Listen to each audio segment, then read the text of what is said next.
cuffs are off, man. Get right, too many left in these leagues, but I ain't gonna... Hey everybody, Adam Rank here. What's up everybody? It's Marcus Grant from NFL Network. This is AJ Dillon of the Green Bay Packers. I got to give a shout out to y'all at Get Right Fantasy. If you are not subscribed, what are you waiting for? You want to lose your league? Check out the Get Right Fantasy Network. You got to get right with the Get Right Fantasy Network. Best of luck with your podcast. Appreciate the support. And you're tuned in to watch my boys at Get Right Fantasy Network. Get you right. Enjoy the show. Marking often, but I tune in every Friday. Strategies provided, I will lock in every way. So go and roll your sleeves up, yeah, go and roll your sleeves up. And I'm getting down, cause I roll my sleeves up. And I'm getting right, cause I roll my sleeves up. What up? What up? What up, world? We are back. I'm Anthony, aka Rasta. This is Get Right Fantasy Network. And it's week 7. It's in the books. The fantasy season is halfway over, at least the regular season. For those of us who will be able to move on to the playoffs, we'll have hopefully 3 more games to play. But for at least half the leagues, or half the guys in the leagues, maybe more or less, depending on how you guys run your playoffs, we're halfway done. So it's a good barometer, a good place to kind of see where your team's at, kind of take a step back and see how things are going. And the best person to do that with here on a Monday night is my boy Rasta and Frank, who he and I played in our home league and played in another league. We went 1-1 and kind of split the difference there, but mine was only a 1-point win in our main home league, so I was pretty happy about that. Yeah. But how you doing, Frank, man? What up, man? How's it going? How was your week 7? And happy birthday, man. Happy birthday. That just happened, right? That was awesome. Just got back into town late today. It was a good week 7. Some interesting games that happened. I like some people that are coming up. And losing by less than a point always sucks. But I got a nice win on the other league. So, hey, it happens, We're right there. I think I want you right there where you're at. Don't worry. Number 1 spot has never won yet. So You got me where you want me, right? yeah, exactly.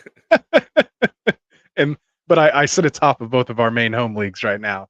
It'll be a 6-1 record in both of those leagues. Our high money, high stakes leagues, not too high stakes, but enough. So yeah, those are. I don't want to say any league's more important because I have a big time pride factor. You know that. Whether we're playing for pride, money, marbles, fruit by the foots, whatever it is. I want to win at all costs at anything. But sometimes you just have a couple leagues like our Ambassador League. I'm sitting at 1-6 in that league. So, what can you do? You get a plethora of injuries. I almost took down Ron. He and I are and hopefully he's in the chat here. I haven't checked it here. But he and I were battling it out, and he got TJ Hawkinson. So he was able to pull out the win by a few points. Oh, wow. There. But he was projected to win by 30 originally. And I had Devonta Foreman. I had a couple guys that played this week that had no business doing anything on my 1-5 squad, and gave him a run for his money. So it was basically the toilet bowl, the 11th and 12th place teams going at it, and he got the one up on me. So he now moves to 2-5 in that league, and I'm sitting at 1-6. So not my greatest of showings, but hey, that's okay. It happens to the best of us. And thanks EK and Roberto. Thank you. Appreciate that, guys. Happy birthday. There it is, man. That's what's up. See, getting the love from the guys in the chat here. We got Warrior Lost saying what's up as well, too. EK Price is happy in here saying, oh, yeah. Like you said, Roberto in here. Everyone's saying, what's up? Oh, we got EK flexing in here saying he's 6-1 as well. There we go. Shout out to all my 6-1 fellas out there. And yeah, as you know, man, Monday, this is our overreaction show. We overreact, and then we get into some waiver wires to get us focused on the upcoming week. But definitely the first half of the show is to share your triumphs, share your victories, share your pitfalls as well, too. We know the people around you probably don't want to hear it. So this is the place you come to on Mondays. Let us know how you did over the weekend, what you're happy about, what you're sad about. And just like my Niners, man, I'm ready to just turn the page and move on to week 8 here. So for those that are new to the channel, make sure you guys. We were just talking about it off air. Yeah, that's tough. We're not going to skip over that. We're gonna do the recap, so I'm gonna save it for the recap. We have a whole section for it. You'll get to hear my grief there. I'll save it for there. I want to try to turn keep it around and- upbeat and positive. I don't want to lose subscribers exactly. right out of the gate here, and just watch me throw myself Not off a all cliff. Niner fans. There's a few Niner haters, so they'll love it. So they like it. That. Absolutely. So yeah, just make sure you guys stay tuned for that Niners Vikings recap here, and you'll see me at my worst, I guess you would say. If you guys always wonder how I'm so happy, you'll see in a moment me get a little upset here, but I'll try to keep it together for you guys. For anybody who is new to the channel, checking us out here, again, tonight's on Mondays we do our overreaction show, and then we get into our waiver wires like we talked about. Wednesday we're back at it with our roster management show, so we're talking buy, sells, and trades. Always taking your live Q&As as well in the chat. Fridays we're here for our start sit game by game previews, and also taking your live Q&As, your start sit questions. Which we do prefer to kind of wait till Friday when we have all the news and know all the matchups. You know, right now we're still grieving. Like I'm literally still in mourning right now after this Niners loss. So don't ask me who to start, next Sunday. I'm not even thinking about that right now. But if you want to ask it, of course, I'll give you my opinion as always. And then Sunday mornings, we're here with you. We couldn't be here last Sunday, actually, because Classic Mike's computer took a dump. He ordered a new one. So hopefully it'll be up and running here this Friday. But he's here on Sunday mornings, giving you that last minute start sit advice before we get to kickoffs on Sundays. So what else do we got? If you're watching as well later and you don't want to hear Frank and I jibber jabber about all this other random stuff, or check out the folks live Q&A, you want to get just to the waiver wire targets, make sure you guys go into the description and you'll see the timestamps and the chapters in there. It'll take you right to our different sections of the show.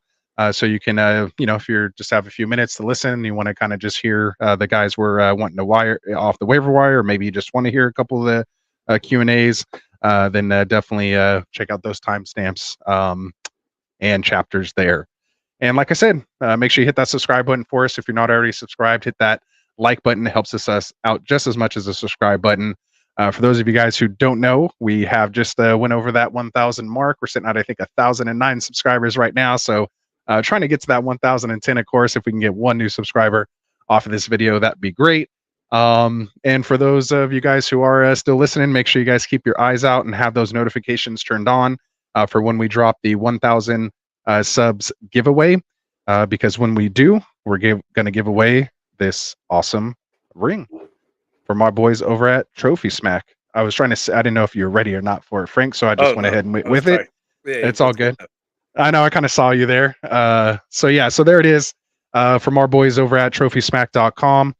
Make sure you guys go check them out as well. The link's in the description. Make sure you use that promo code GETRIGHT at checkout.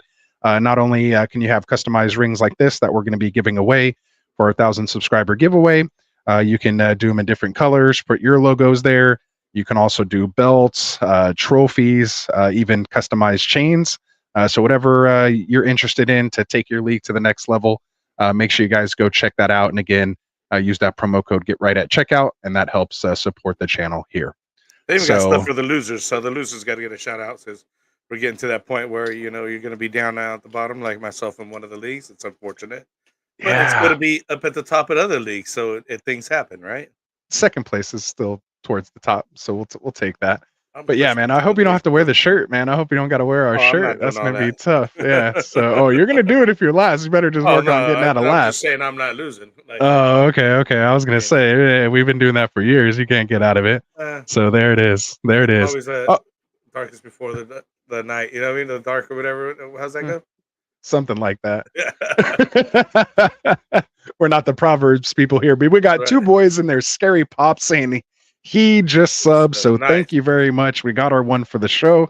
That's what's up. There we go. And so let's get into it, man. I got a couple questions and stuff here going on with this. The Niners loss is tragic. Ward's missed interception will definitely be keeping him up. Yeah, that was brutal.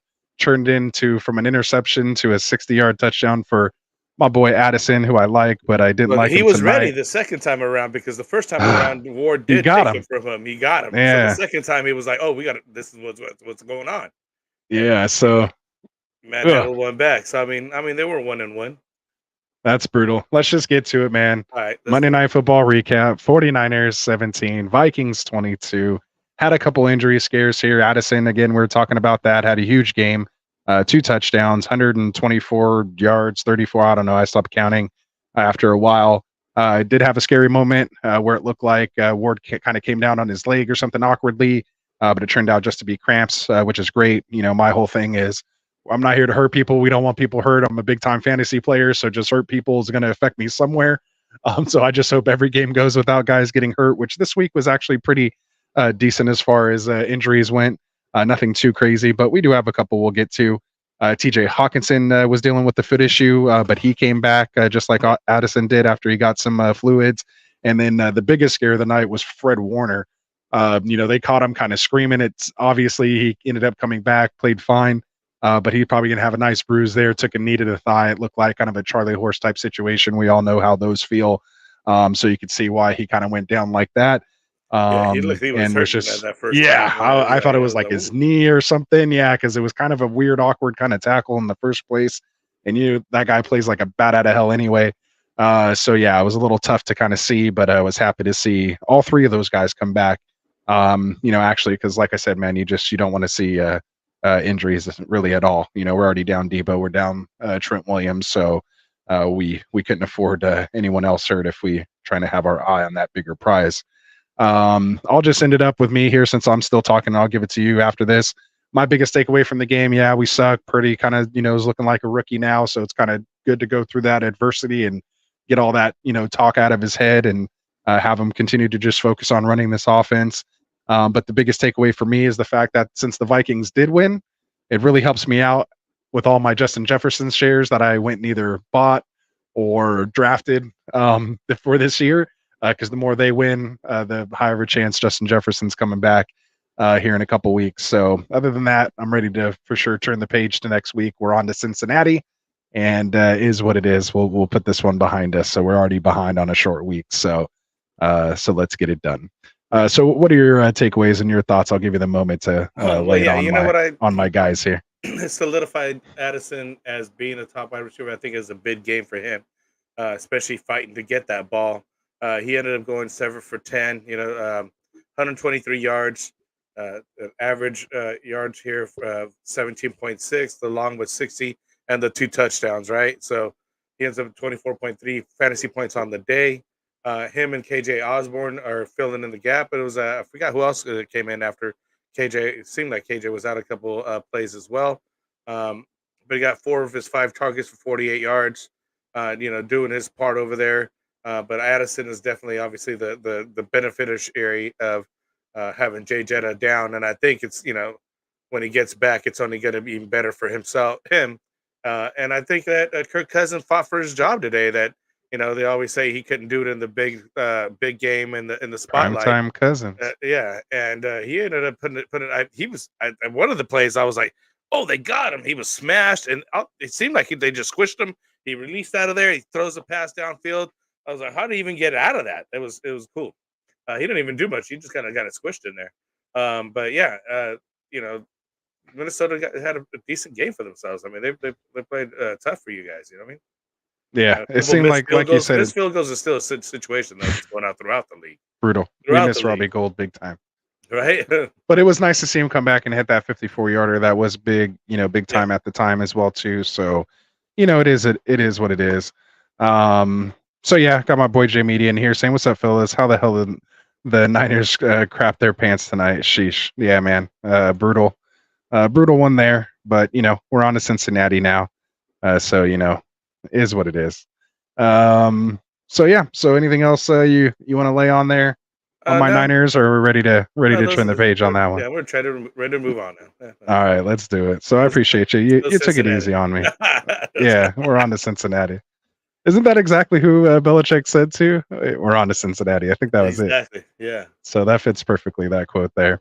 All right, so let's get into the chat here, and then of course we'll be giving out our game balls, doing our top performers, and then of course we'll get into our top waiver wire ads for the week here, heading into week 8. So let's see. Going back up to the top of the chat here, make sure you guys, if you have any questions, comments, anything you want to contribute to the show, drop it in the chat. We'll do our best to get it here. And again, hopefully you guys hit that subscribe button for us if you're watching. And if you're also watching, let's make sure we hit that like button too. We have 13, 14 people in here right now. Make sure you guys, I should have 14 likes on this show right now. So make sure you guys hit that like button for us, and we'll continue to get to your questions here. So George is saying, hey guys, he's 7-0. Shout out to 7-0. He says, my team's Tua, CMC, Ken Walker, Cooper Kupp, Olave, Goddard. In the flex, he has James Cook. His bench is Justin Fields, Jalen Warren, Darrell Henderson, JSN, Jameson Williams, Tank Dell, and Deontay Johnson. Should I trade James Cook and Olave for Hall? Ooh.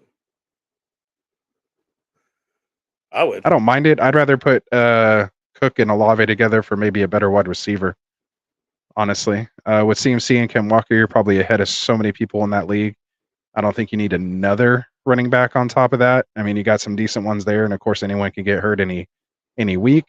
But to me, solidifying and having that proper wide receiver 2 would be more important to me. So if you feel like you could get an upgrade over Olave, that's what I'd be looking to do more so than target Hall with Olave. What do you think, Frank? Well, I like the Hall. I mean, because I like Hall going after them. It depends on how his team is, because he has flex, and he puts James Cook in the flex, and I'd like to see his team start with another running back, and like you're saying, just having the depth, because what if CMC was about to miss this game? He could have maybe possibly missed this game, right? It was a scare, like you're saying, Walker could go down too. I don't mind going after him, but I do agree, if you could just solidify your whole starting lineup with good starters with those kind of guys, why not shoot for another wide receiver as well? But I don't mind going after Hall. I like the depth. Either way. Yeah, I mean, in a nutshell, I think it's a great trade, but given your team, you don't want to have to move. Like, what good is, I mean, yeah, you'll put Hall, and kind of in your flex there. But, especially if it's PPR, I'd want to make sure if anything, I was going to upgrade Olave and maybe go with or maybe you can, go JSN after his big game with James Cook after him finishing as RB8 this week, and trade up for Hall, with someone like that. But yeah, I mean, I'd really try to go after, another wide receiver there, since it's only 2 wide receiver, and you have plenty of guys who are, I think, good enough flexes. I would try to work on that wide receiver 2. If you're going to give up the wide receiver 2, you need to get some type of wide receiver, I think, in return. Going to JSN, Jameson, Tank Dell, or Deontay doesn't do it for me in a 2 wide receiver league. That's just me. So there we go.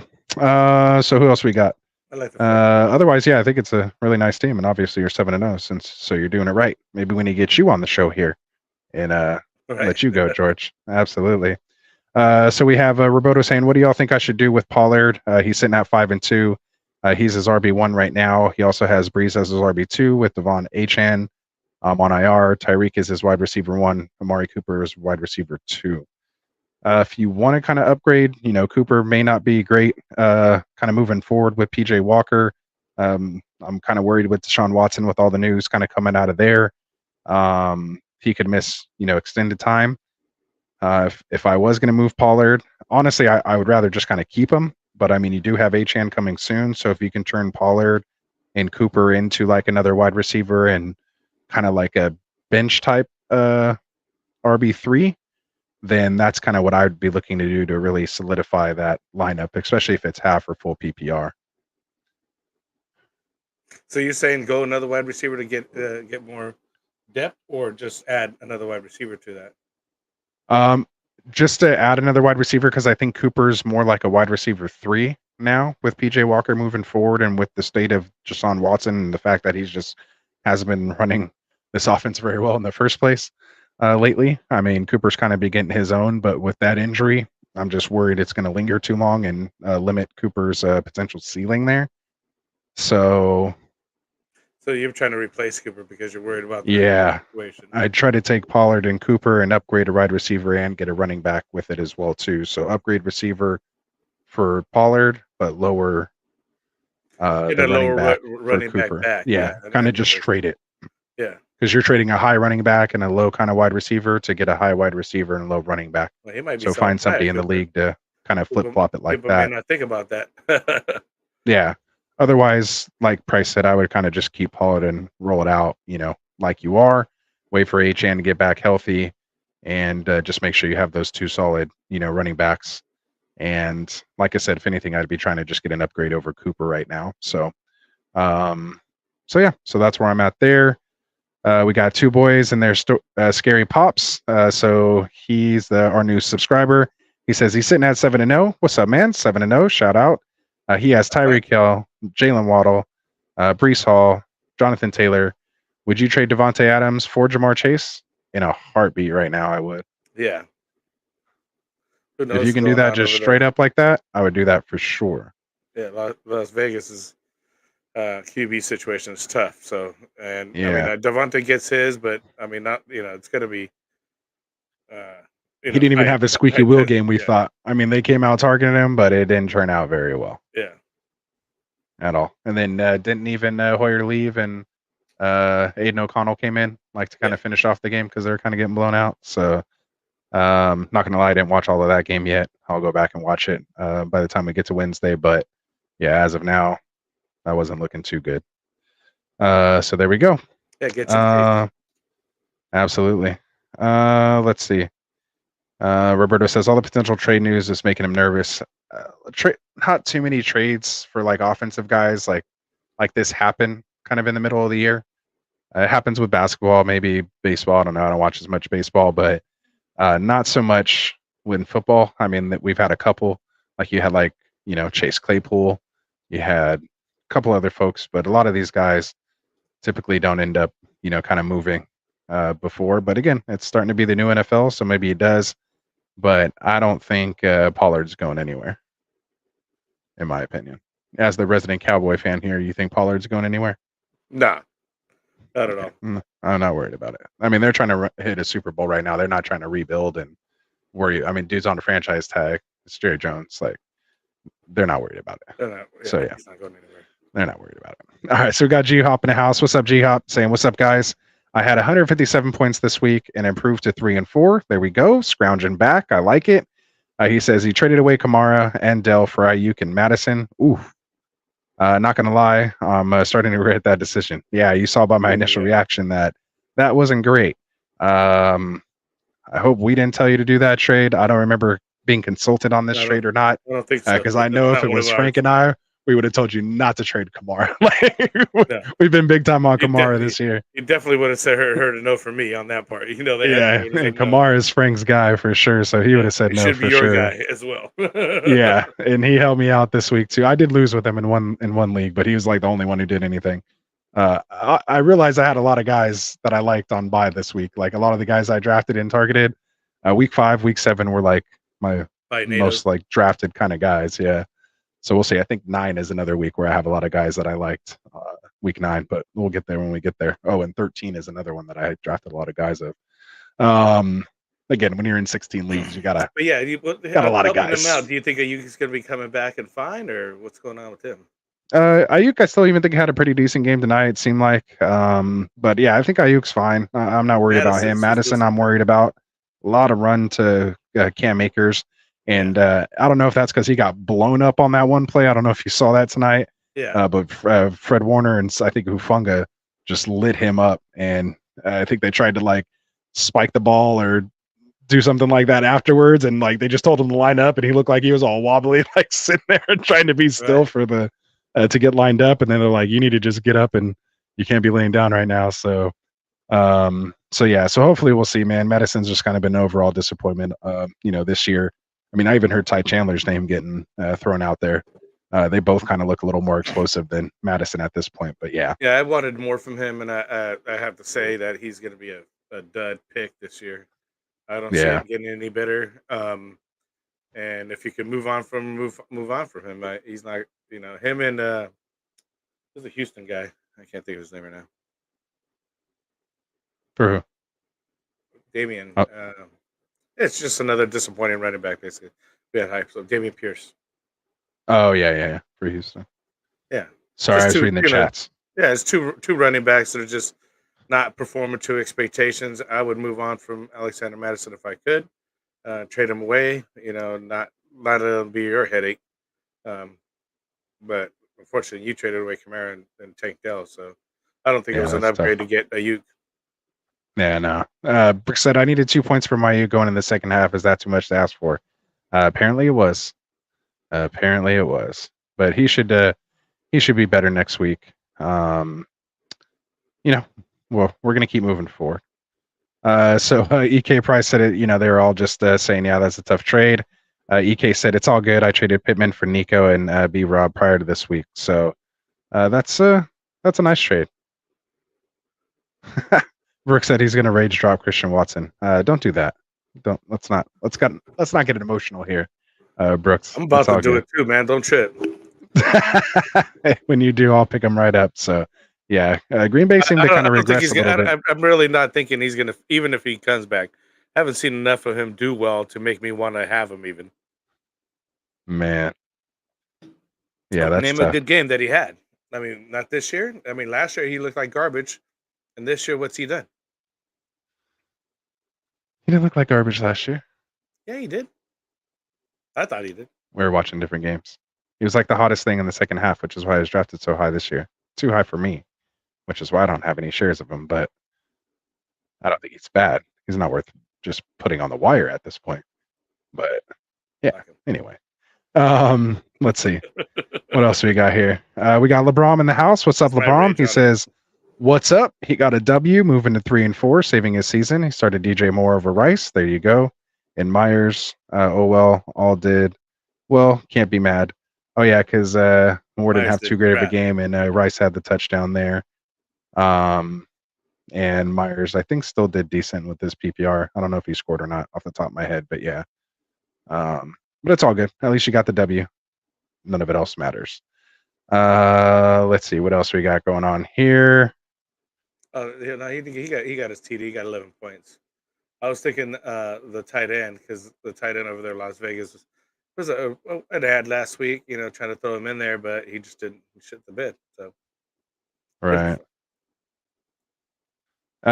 G-Hop, I don't know if he was talking to EK about this or not, but he says, are you considering picking up Kincaid?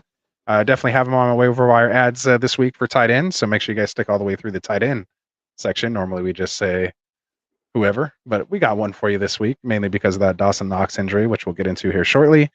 So just a little tease there. Let's see. LeBron says he dropped Kirk this week, picked up Geno. Oh, well, hindsight, a nice thing. Should I pick up Kirk for next week or get CJ Stroud or Lawrence all on my waivers? Yeah, and I think, remember, we told him to just drop Kirk. He wasn't going to have a good game against the Niners, but he just played the game of his life tonight. We'll see if that's going to, move on to go forward. I still think I like CJ Stroud a little better. Or Lawrence. I mean, really any of those two guys, CJ Stroud and Lawrence, I wouldn't mind. Lawrence out of those three. Game, which two out of those three do you like? I don't mind Kirk still, man. I think he showed that he could get it done without JJ tonight against a very good defense. And he was picking up on the second and third receivers pretty quick, knew where they were, had good accuracy and everything.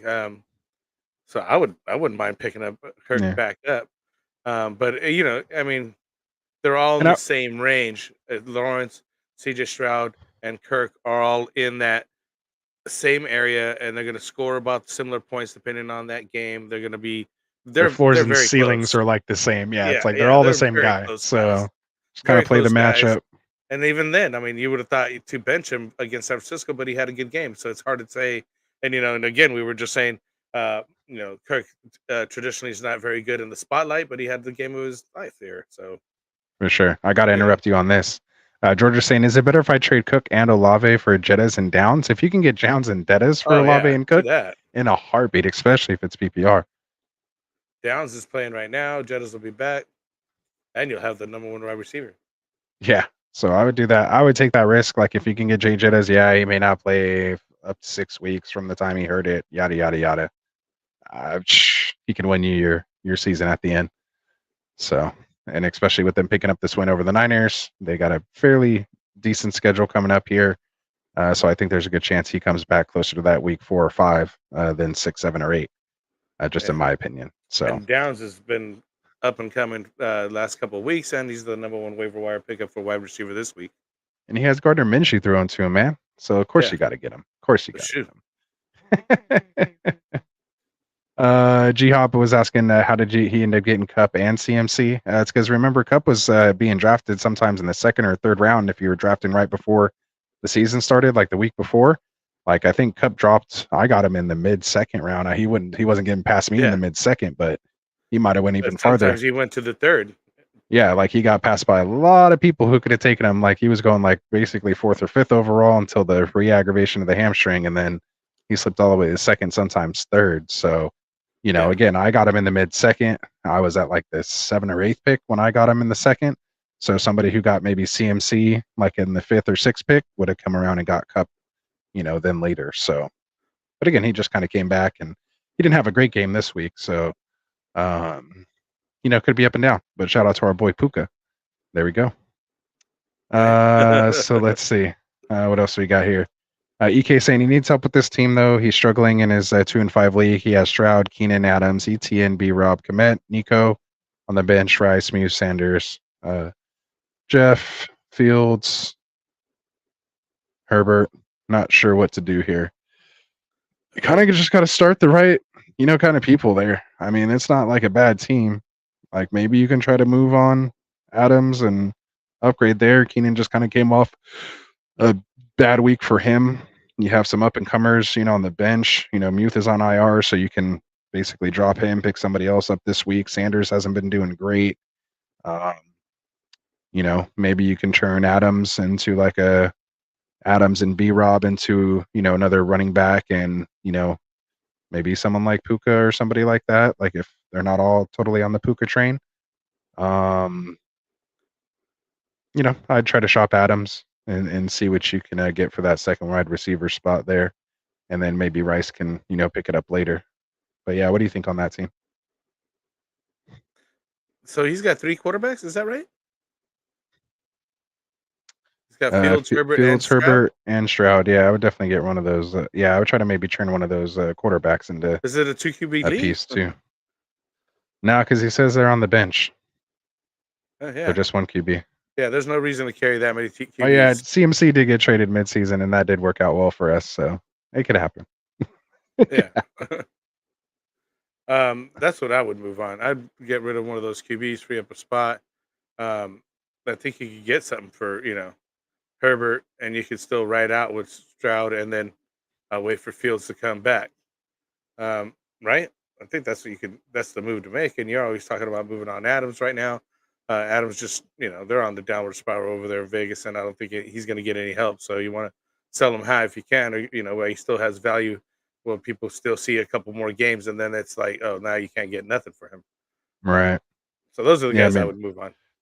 Yeah, like Stroud. Yeah, because Herbert's already had his bye week. Yeah, you could go Stroud, B-Rob, Adams for like a wide receiver and a running back there. That'd be good. Yeah, and if you do try to trade at this point too, Mike, you just mentioned a good point. I always try to trade for guys that have already been through their bye week also.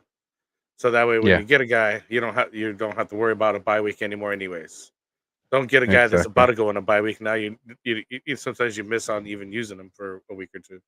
Right. Just bad situations. There we go. So good luck, and yeah, bring it back. We'll talk more about it on Wednesday when we do our roster management show. We'll go into a little more detail too.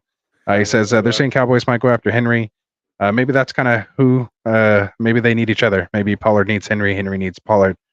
For both of them to truly hit their potential ceilings. Maybe they should go after CMC. Nah, CMC ain't going nowhere. That ain't gonna happen. That ain't gonna happen. Let's see. Just put it out there in the ether, man. Make it happen. Ooh, George, don't say that. Kamara will be injured within next month. Don't worry. Ooh, yeah, don't say that. Let's not say that. But anyways, G-Hop was defending his position as to why he moved on him, because Kamara's 28 and Aaron Jones is 28 and he's becoming injury prone. And that happens. That's fair. That's a good way to look at it, or, you know, have a perspective. I just didn't think that's he's an injury prone type player, I guess. I don't look at Kamara that way.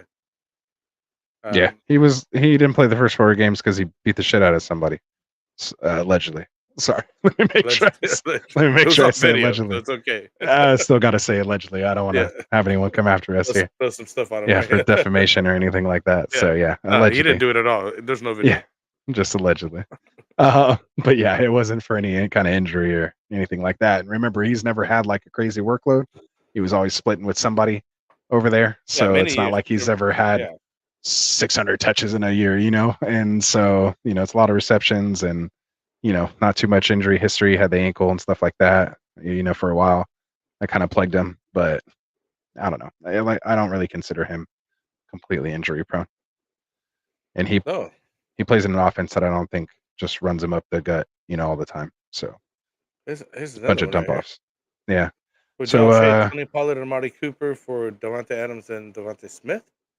I also have Hurts as QB. Smith is hurting, man. And I have Smith, and I want more from him. And I was hoping it would come. This game would be another, you know, game that he kind of bounced back, but he hasn't yet. I mean, and I want to see it sooner than later. Basically, is what I'm trying to get at. Yeah, I don't know if I would do that because I still think you need a running back, and you don't want to. Like, you already got somebody you're kind of selling low, buying low on. Like, if you could flip like Cooper for like Devonta Smith, like straight up, maybe I would try to do something like that, or like Cooper and another piece for Adams. But I don't see why the other side, you know, might take that, and they'd have to be hurting or just really off Adams. Yeah, I don't think I'm getting rid of Pollard for that. Yeah, I don't think I'm getting rid of Pollard for that. Not enough of a come up there for me. It's close. Like it's close, but I think I'd have to say no to that one. What else we got? I just got the Citizen there you here. Go. 2-5 team, and it is Tua, Gibbs, Eckler, Chase, Kupp, Adams, Goddard. My bench is Najee, Warren, Hubbard, Kareem Hunt, Rashid Shaheed. Should I get a target of RB like Derrick Henry? Maybe package of Hunt and Najee. I would keep Hunt with Jerome Ford's injury right now. Looks like he's probably going to be the starter for the next couple weeks. It's considered a low-grade high ankle sprain. Little play of words that they had there, but it's a high ankle sprain. They're saying 1 to 2 weeks, maybe, but usually any type of high ankle sprain, even a low grade, is typically 3 to 4 weeks. Is when they're kind of back to peak performance with less of a chance of re-injury. Like, you might be able to run in a straight line in 2 weeks, but I don't know. I think I'd keep Hunt there. Maybe you can sell him high in the next couple weeks. Shaheed's been doing decent. If I can definitely package Najee, maybe Hubbard and Shaheed. Maybe like Najee and Shaheed for Henry. Najee and Warren together. This is Jalen Warren and Najee. You like having 2 running backs on the same team? No, that's what I'm saying. Split them. That's why I would just take Henry because take Najee away because I like Warren. I'd rather keep him, and then maybe package like Najee and Shaheed, or Najee, Hubbard and Shaheed. I just don't know. Hubbard might actually take over that backfield the way Sanders has been playing and continually getting hurt. So yeah, maybe Najee and Shaheed I would try to for Henry first and see what they say. And then if you really need to, either add Warren or Hubbard if they'd rather have the handcuff to Najee. So I wouldn't mind doing something like that. Just to kind of, you know, I would honestly try to get I don't want to say a better running back than Henry. I just don't know exactly where Henry's going right now. Gibbs, you know, Demont's going to come back. Like, if anything, I'd try to trade Najee and Shaheed or Hubbard for like David Montgomery if the Montgomery owner needs someone to start now and is maybe a little weak on wide receiver that can use a boom player like Shaheed. Like, I would try to go get Demont and package him with Gibbs just to have that combo to roll into the playoffs with. Because then, you know, if Demont gets hurt, then you at least have Gibbs. You know, that's what I like to do kind of around this time as we get closer to the trade deadline. Start stacking my own handcuffs instead of other people's. As long as they're worthy handcuffs, which Gibbs finally showed out this week. So that was nice to see. So yeah, anything else you want to add on that? Sorry, I kind of took the mic on that one. No, you're good. I was just thinking the same things on just splitting up Najee and Warren. Hubbard, it's kind of like you're saying, he might be taking over the backfield over there. And Kareem Hunt as well is going to be a good stretch of a couple of weeks of just him being the highlight running back over there with the Browns. So Shaheed has really good weeks. He's just been a waiver wire ad, I think. So that's somebody that if you could sell high on him, if you had him as a waiver wire pickup, why not move on that guy? So that's Najee and Shaheed is probably going to get you somebody. Yeah, and I think we're telling someone, if you can move Olave as soon as possible. I mean, I hate doing kind of sneaky stuff like that, but maybe the person's not worried about him just getting arrested, which we'll get into here shortly as well. I wouldn't worry about that stuff, man. I think that allegedly. Yeah, allegedly. Well said. Yeah, most things like that, it's going to be a month or whatever. It'll be settled out of court after the season's over or whatever. You know what I mean? Like, right. We got lawyers. Yeah, we saw what happened with Kamara and everything like that. Yeah. It didn't happen until later. A season or two later. Yeah, you don't have to worry about that unless the team just like puts him on the non-commission. It just depends really on what happened. But he was only going at the end of the 35 day, he miles was over just the speed speeding. limit. Yeah, at the end of the day, he was just speeding. Remember, Jordan Addison was speeding well before, and dude just went for 2 touchdowns. So he'll be fine. He'll be fine. G-Hop said, by the way, how will Jamal Williams affect Kamara's red zone touches? I think his red zone touches were already being vultured by Taysom Hill. So I think that's more of a question for how will Taysom Hill's red zone touches be affected by Jamal Williams more so than Kamara. Yeah. So and with the way that Saints have had troubles in the red zone right now anyway, I don't think it really matters because no one's getting anything going in the red zone with those guys right now. So he just scored his first touchdown this week or whatever it was, right? Or what happened over there? Something like that, yeah. But I wouldn't worry about it. I don't think that it has affected him in the past. As Anthony's mentioned, he's never had the full workload. He's always been sharing the backfield, and he still manages to get his. And he's going to score from more than 5 yards out when he scores. Yeah, exactly. When he scores, he's getting 10, 15 yards out, 20 yards out, and he's like, boom, to the house. And he almost had one of those. I think they went down on the 3, tried to run it like 3 times, then finally brought Taysom Hill in, and he converted. So I don't know why they just don't direct snap it to Kamara and let him do that, but that's okay. What do you mean? You gotta have to play my guy, man. Has your boy over there? Yeah, he needs to get over there. He's a waiver wire of the week. He was your call of the week there. That was a good call. I put him in as a QB, by the way. Got lucky. He scored a lot more than some of the other QBs this week. I'll tell you what. Exactly. Yeah. All right. So Johnny D's in the house, man. He's saying, any advice for a guy who's 1-6? Keep going along until the end, or just give up and look forward to next season. You got to play spoiler, man. When you're 1-6. You ruin other people's. I'm in a league where I'm 1-6, and I will keep fighting tooth and nail. You hopefully take somebody out that is going in the playoffs or something like that. Yeah, affect the order, affect the matchups. Like feel like you're just going to be a thorn in someone's side, not just the taco buy. Keep trying. Don't be the taco buy. Yeah, no, you got to keep trying, man. For sure, it gives you a chance to kind of decide on who. You get those couple injuries, a couple guys that are underperforming or whatever, bad weeks, that stuff happens, man. And sometimes you can't just overcome it with the waiver wire. Yeah. And just like I said, like in our ambassador league, Nick Chubb and a couple other people, then underperforming and I had no chance. Like I have no chance, but I'm still out there trying to ruin people's weeks. So that's what I like to do if you're in one of those situations. So I don't find myself there often, but when you do, that's what I try to do is play spoiler. So let's see. George is saying he has Saquon, Pacheco, Mixon, Rashad White, and Connor in his IR as his running backs. Should he try and trade Mixon? Saquon? Nah, I'd rather roll with Saquon, Mixon, and Pacheco. Like I'd like to have those guys as my 3. If anything, maybe move on Connor and Rashad White. If you can package those guys up to maybe get an upgrade at wide receiver or just upgrade in running back, itself. Then that's what I would like to do. But like he's saying, he likes Pacheco. I like him too. But again, he could get hurt next week, and you'll want to make sure you have that replacement depth. I would move on Rashad White. White. I would move on Rashad White and Mixon, and I'd keep Connor for later. Okay, so you would move Mixon and rely on White and Mixon. Connor? Yeah, I would move Mixon or White is what I'm trying to say. Oh, okay. See, and I'm White and Connor, so we're just we definitely agree to move White Yeah, if you can exactly. package White with one of those two guys, Yeah. whichever one you like less, Another guy package him and try to go get underperforming, someone. not doing as what we thought, and I don't think it's going to get any better either. So move on. Right. So let's see. We got Conrad back in the house. What's up, Connie? Bo says he got offered Olave and Mixon for Josh Jacobs and Lockett. What do you think? Don't take Olave just until we see what's going on with this rest thing. Make sure he doesn't get put on the commissioner's exempt list while they figure things out, since it is mid-season. But if he's playing, I don't think I mind the Olave and Mixon side. They're really kind of almost the same. Like it's to me like a very even kind of trade right now.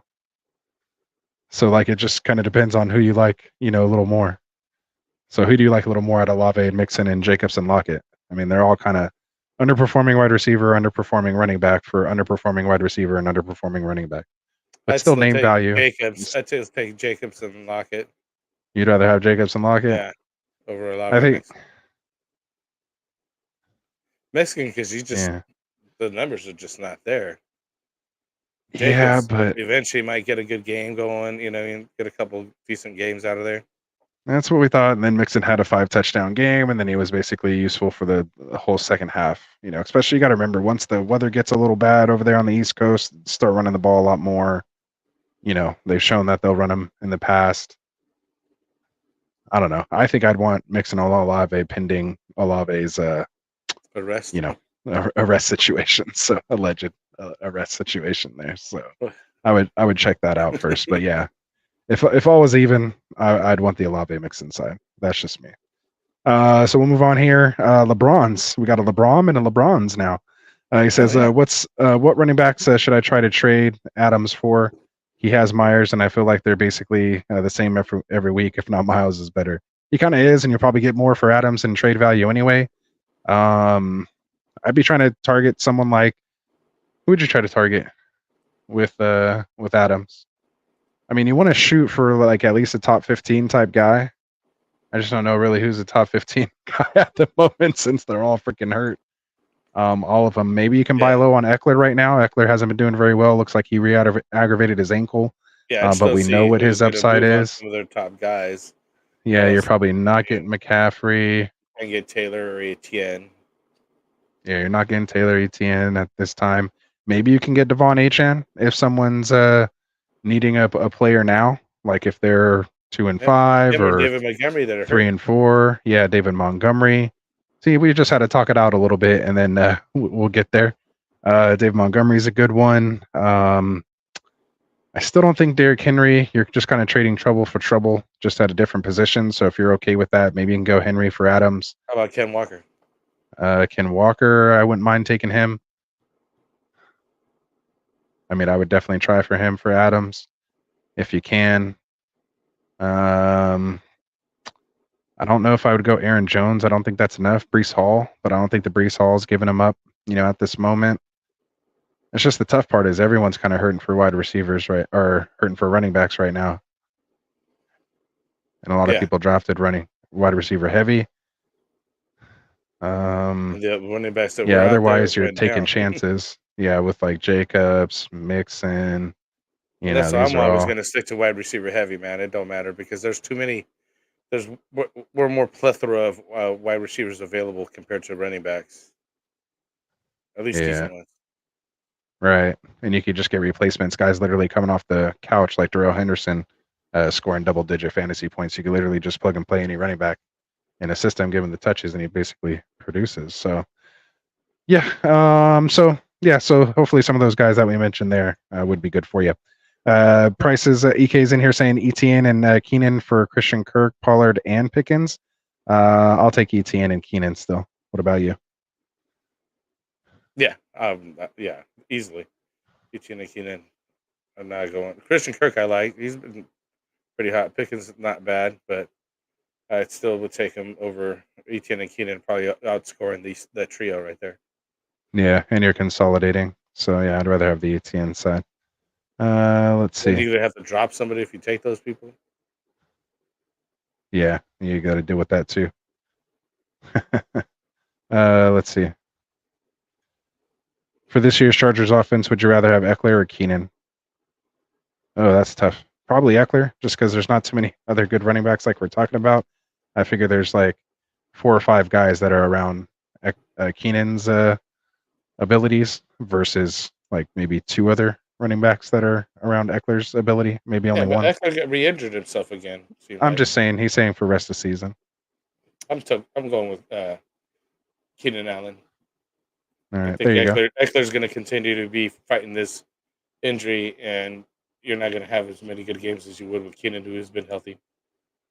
That's just my opinion about it, because I have Eckler, and I hate to see it, and I hate to say it, but I really have no faith in it going forward.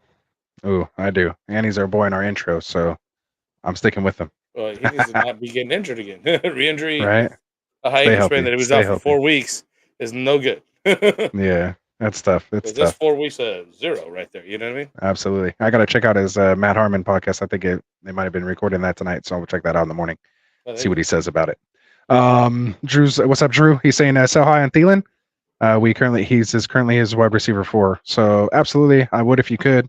But if not, don't be afraid to start him until he gives you a reason not to. So make sure you get good value on it. Don't just give him away. But if you can turn him into something you like and you still have your other running backs, then or your other wide receivers, then I would definitely do it. His 3 wide receivers are Tyreek, Amon-Ra, and Devonta Smith. I would say honestly, probably Thielen is probably your wide receiver 3 over Devonta Smith right now. So in that case, maybe you want to just keep him. It's nice to just have that extra guy. And yeah, great draft. So well done on that. So Conrad saying he needs running backs because he has Puka, Devontae Adams, and Amon-Ra, so he'd be okay without Olave. So yeah, then yeah, go grab yourself a running back there then. Go grab yourself a running back. And that was the Olave and Mixon for Jacobs and Lockett. So this is Eckler played the rest of the game. I don't think the ankle injury was that serious. Yeah, but he played terrible. He played terrible for the rest of the game. So yeah. Oh, Drew was saying his running backs are awful though. His best one is Pierce. He drafted Dobbins pretty high, which sucked. Yeah, he went villain RB like I did with JK. Yeah. Yeah, that's tough. I feel you right there. Great job on your wide receivers though. But yeah, if you need to turn one of them, Devonta Smith, you might actually be able to turn. Maybe go to the Jalen Hurts owner, see if you can give him the stack and see who he has there, running back. So there we go. And we got Gavin McGran. I don't know if I've seen this name before, but welcome. If you're new, hopefully hit that subscribe button for us. And if you guys are already subscribed, make sure you're hitting that like button. I saw us getting close to those 20 viewers there. So make sure you guys hit that like button for us here. Gavin saying, I have an offer of Adams for Pollard and Ford. Should I make the trade? His team is Pollard, Jones, Kyron, and Ford. Cup, Chase, Ayuk, Flowers, and Higgins. I can flip Adams for Swift or Saquon with another player. Or Saquon with player. So Pollard and Ford for Adams. So let's just tackle the first one first. Would you move Pollard and Ford for Adams? I think that's giving up too much. No. As Even much as with you don't. Ford being injured and Pollard not playing well, I still wouldn't do that. Yeah, it's Pollard, Aaron Jones, Kyron Williams, Ford. Yeah, I think you kind of need Pollard. I don't think you really need another stud wide receiver. You already have Cup and Chase, so you're fine there. Flowers, Ayuk, Higgins, like you're fine at wide receiver. Yeah. If anything, you're trying to move Pollard and Ford for like another running back, CMC for Demont and something else. Like, get something like that. Maybe go get Devon Achane and somebody else for Pollard and Ford right now, because obviously that owner's hurting for a running back, I'm sure, depending on how and when they acquired Achane. But yeah, that's a little too much for me. I don't think you need it with Cup and Chase. Yeah, but Cup, Chase. I mean, if you Flowers can, and Higgins, that's good. But then he's saying, okay, so then the second part of it is if he does do that trade, he can then flip Adams for Swift or Saquon with another player. So then he could take Adams and somebody else, maybe Kyron, maybe Flowers or Higgins, and turn that into Swift or Saquon. if I can do it all at once and not have to rely, or if you already have that trade basically agreed upon, like I know in Sleeper, if you're playing on Sleeper, you can do the 3-way trade. So if you can do it in a 3-way like that, I would attempt to do something like that. Because in my opinion, if you can turn Pollard and Ford into Swift or Saquon, I think that's a good upgrade to pair with Aaron Jones. But I'd only want to do it at once, because if you get stuck with Adams, then that's going to suck. What do you think? You're gonna. I agree with you. If you're gonna do the 3-way trade, make it happen at the same time, so you know you're not getting stuck with them. Make it all contingent. Have those text messages that you could send to the commissioner and be like, "Hey, this is what was agreed upon." So, there it is. Or he's saying, or see if I can do Jones and Ford for wide receiver for Adams and Spears. Nah, I like doing what you were trying better the other way first. Basically, Jones or Ford and Saquon, basically, is what we're trying to do. If you can turn Pollard and Ford or Jones and Ford into Swift, ideally Barkley, even though he has a tough playoff matchup, which isn't the greatest. Swift, I don't mind either. Like I would still do it for Swift because he's behind the best line, and he's got all kinds of stuff. They got things to figure out. So yeah, that would be Adams for Swift or Saquon. I'd go for Swift, and with Debo or Downs included in either trade. I would do Downs over Debo, but I am wearing this hat, so take that with a grain of salt. But yeah, I mean, if I can get Swift or Saquon at the end of the day, then I would do it. I'd just make sure you have it agreed upon before you kind of start doing that. So I think we're in agreement there. All right, we're finally caught up to the chat. Only an hour into the show. Yeah, that didn't take long at all. Let's go. That's what we're here for, man. Show for the people, by the people. So there it is. So if you guys got more, make sure you drop it in here.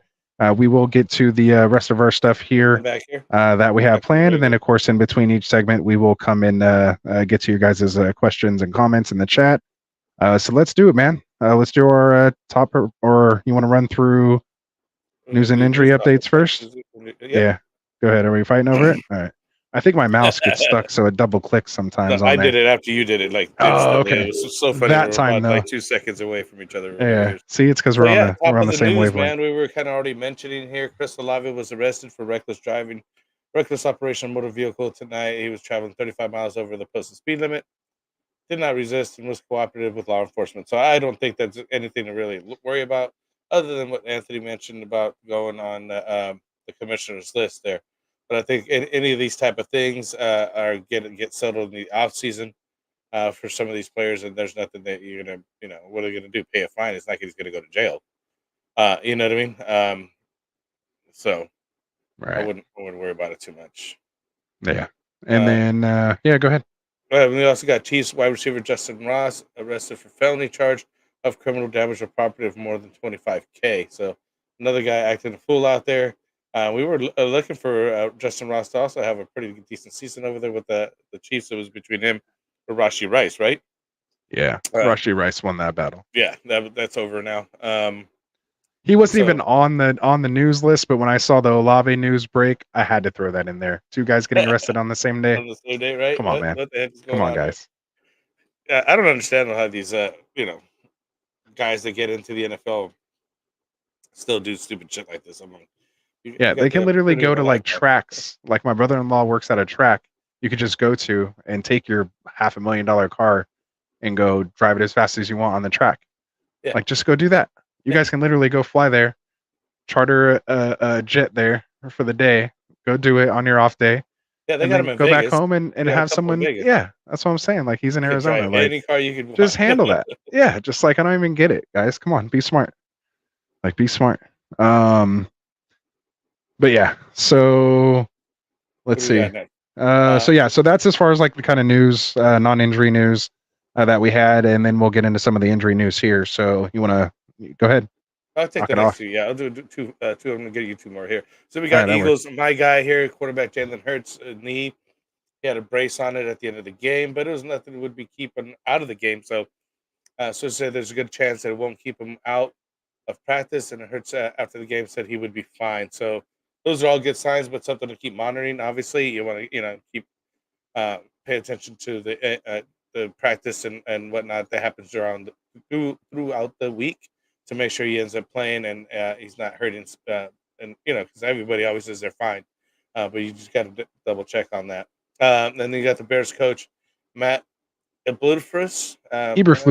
Eberflus says Tyson Bagnaye will be our starter, so cause Justin Fields doubtful for Sunday night game at the Chargers.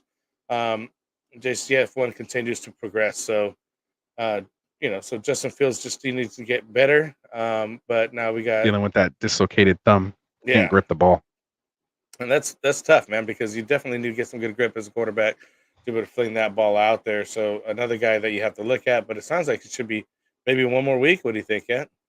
Yeah, that's kind of what they're saying. They're saying like a 2 to 3 week injury, and then they'll just kind of reevaluate him and see. So we'll see how he continues. We'll keep you updated. So moving on here, we got Josh McDaniels says he doesn't know yet if Jimmy G will be able to play week 8. He says he's hoping for this week, but he doesn't have any clarification yet. Jimmy dealing with that back issue was ruled out this Sunday. So something to keep an eye on, which is why you've heard Devontae Adams' name continue to come up so much here, which I expect more of when we do our roster management show, buy, sell, trade on Thursday. So be prepared to answer that question, buy or sell, hold Devontae Adams. So that one's coming, Frank. So make sure you do your research on that. We have Browns coach Kevin Stefanski says he'll continue to take Deshaun Watson's shoulder injury day to day.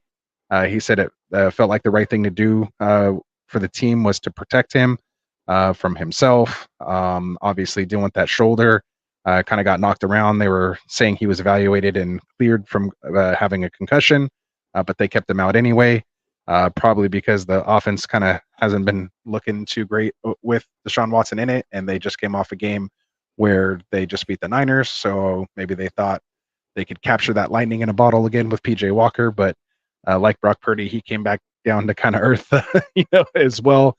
It seemed like Myles Garrett was trying to take over that game. I swear to God, every time I was, the red zone would cut to it, Myles Garrett made another play. I think he just made another one right now. It's basically how it was going on. So we'll continue to see how that goes, which is also why we're going to have a lot of questions involving Amari Cooper this week as well. So to be continued. We have Giants running back Saquon Barkley hurt his left arm, elbow. Basically, he hyperextended it, ran off to the sidelines, had the trainers working on it, threw his sleeve on, came back in the game. After the game, he says he's going to be fine. He said he'll be all right. And finished out the game, scored the game-winning touchdown. Giants. I swear it was just all upsets this week. Like in my pick'em, I usually average like 9. I usually average like 9 correct pick'ems every week, and this week I think I had maybe 3 games right, maybe 4, but definitely didn't get to 5 because I obviously picked the Niners to win tonight, and that didn't happen either. So I wasn't all surprised that they lost. Like everything was just going the total opposite way.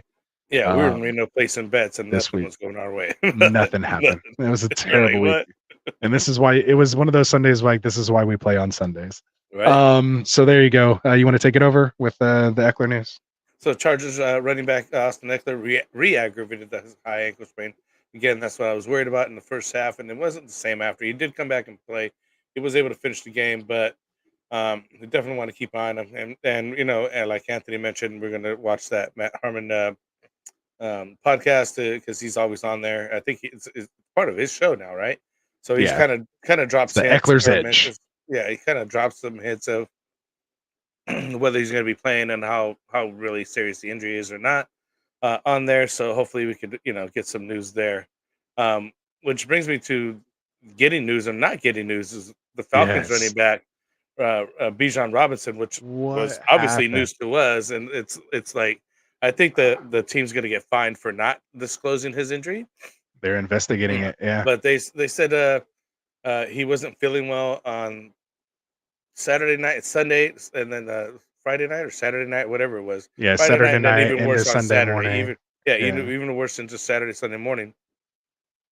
And they didn't even disclose it. And then next, he's not even playing. He's out of the game. But then takes a snap like in the fourth quarter when the game was like already decided, like 1 carry for 3 yards. Like it doesn't make any sense. I think he might have been out too late last night, maybe got in trouble, so they benched him. Like that's what I'm kind of thinking. It's the only thing that makes more sense than him having a headache If he had a headache, why would he go in at the end of the game? Yeah. If you were being so cautious about it, like he just all of a sudden finally felt better in like the last 5 minutes of the game, and you just give him They one wanted to carry. make sure he gets his touch so he gets paid or something. I don't know. Something, man, something fishy there. So that's why they're investigating it. So we'll see. Because if not, they're going to have to come out and say he broke some kind of, team rule, maybe getting, conduct detrimental to the team, something like that. Like they have to announce something and can't just be, it's just going to be whispers in the night at this point. But anyway, right. So Bijan, that was interesting. We'll see what happens here moving forward this week. So yeah, go ahead. So yeah, I was it's just upsetting that even happened. Honestly, it's like nobody had a clue. And as a fantasy manager, you start them up and you get 0.3, and you're like, really? Yeah. You know what I mean? Like I would have made choices or did something. It's Brutal. just unfortunate. I don't like how it was handled. But hopefully maybe they do get a find or they figure this thing out. And hopefully he's really not injured or sick, because I do want him to start next week. So let's go with that, right? Right. So moving on, Sean McVay here says that he was pleased with both Darrell Henderson and Royce Freeman as the Rams' new running backs yesterday. You can expect to see more. I would imagine a similar deal with this week. And then we'll see how Myles Gaskin and Zach Evans fit into the equation. So they went out and picked up a bunch of guys. I went ahead and went around in my leagues and picked up Darrell Henderson, although I didn't start him, but he had a decent week here, and I think he's a pickup for this week as well. It's like almost the number one ad this week, I would say. Yeah. So I definitely for running back. For running back, definitely looking to go grab him on a good solid team that basically had their starters go down, and now they went out and fire saled everybody they could get up off a couch and try to get them to play for a week or 3 here. So let's see what happens, how long the other guys are out, but these guys are definitely starting and being viable. So I would definitely fire him up. And Henderson knows the offense. Like it's just easy plug and play for him until those other guys get up to speed. But I do hope that Kyron Williams comes back and gets back into his position there. But I think that with these guys coming in, it's going to be he's got to fight for that spot again. Basically, is what I'm trying to get at, right? Yeah, and he officially was placed on IR, so he's missing at least 4 games. So you got Darrell Henderson. I don't think we had that information the last time we were on live because we missed the Friday. I wasn't here for the Friday show, and then they put him on IR Sunday late. show. They took their time. They took their. We didn't get to talk about it. Yeah, because I think they did it Sunday morning is when they finally put him on IR. So it was at the like deadline. Yeah, and I was like, what the hell? What? Again, another reason that sucks for fantasy managers. You couldn't put that guy on IR and then go pick somebody up. Now you had to deal with dropping somebody else. You missed out of it already. Yeah. It's just, come on. They don't care about your fantasy team, Frank. They don't care. It's like Belichick. It's like Belichick around here. It doesn't care whatever happens to your fantasy team. Belichick's the opposite. Like the entire team. At one point, I swear they had like 24 people on their injury report. Like he just does it just to mess with people. Just to have people to report all of it. Yeah, just to see how ridiculous it is. Throw him in there. Yeah, he is limping a little bit. Anyway, rounded out. Darrell Henderson's the guy to have over there. I mean, if you feel inclined, we'll talk about him. We'll talk about Royce Freeman. But I would Darrell Henderson's the guy over there. Another one is Browns running back Jerome Ford, who last Sunday win with the win over the Colts with an ankle injury. Was expected to diagnose with the source described him as a low-grade high ankle, right? Little oxymoron, if you ask me. Good play of words right there. Those are usually 3 to 4 weeks. Maybe this one's a 1 to 2 week because it's a low-grade one. So hopefully it's only 1 to 2 weeks. I have him. I needed to fire him up now. I was ready to get him started, and he's going into a good stretch here. So, let's hope. Hopefully it's a low-grade, not 4 week high ankle, right? Yeah, the severe could be 4 to 6. Mild is 3 to 4, and I guess low is 1 to 2. I think it's more like 2 to 4, but we'll see. So I guess I'll take over there. Bears running back Roschon Johnson has one more hurdle to clear in the NFL's concussion protocol. So keep your eye on that. Obviously, Devontae Foreman had himself a game this week, which I'm sure we'll talk about here when we get to our top performers and possibly getting a game ball. So we'll see what happens there. Jalen Waddle dealing with some back issues. He ended up leaving the game, but then returned. Coach Mike McDaniel said he expects him to practice this Wednesday, so just keep your eye on it. In regards to DK Metcalf, they say we'll see how it goes here. Good old Pete Carroll doesn't really have any real update on his availability for this week. He was another guy that was ruled out at the very last minute, missing his very first game of his career since he was drafted. I had no doubt that he was playing this week. If you put a gun to my head, I would have said he was for sure playing because he didn't get any. He played last week, didn't get any new injury throughout the week. Like they didn't say he had any setbacks, at least from Sunday's game. But dealing with that hip and those ribs, I guess they just wanted to go ahead and sit him, maybe to see what they got out of JSN, which I'm sure we'll get to here in our waiver segment when we get there. So just keep your eye on it. They'll have a better assessment on him on Wednesday. So we'll see what happens with DK. Another news, T. Higgins dealing with those fractured ribs, says he was back at practice today for their first practice, reporting after the bye. I think it's more of a walkthrough kind of on Mondays. We'll see what happens on Wednesday. You have Dawson Knox, who's going to end up having wrist surgery per Sean McDermott. It's too early for a timetable to see how long he'll be gone. But they just went ahead and made that decision today, so it looks like it's going to be Dalton Kincaid at the tight end position, which is I'm happy about because even in that game, they just. I was going to say, didn't you drop him somewhere too, like just 2 weeks ago? Oh, okay. I held out. I saw you playing him against me this week. I was like, oh man. I held out in other leagues where I could. Some of them I just had to open up that spot. Had to move on it, and I did good. Actually, the guy I picked up played very well. It's still playing very well, so it's not. I don't regret it. You know what I mean? Right. But I want to see Dalton do well. And it seems like he's going to get the target share. In that game, he was just targeted and he started getting target after target. And I was like, that's what he needed. He just can't just go once or twice to him and then, just the tight end position in that offense was targeted between the two of them. They were each getting like 5 or 6 targets a game. So if he could see 10 plus targets, I mean, that's going to be.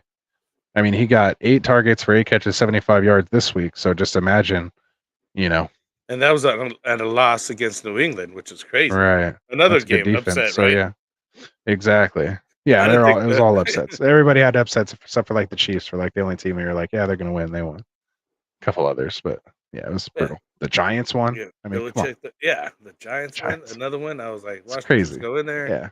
Put that above. But no, they didn't. Weird week. They couldn't get it done.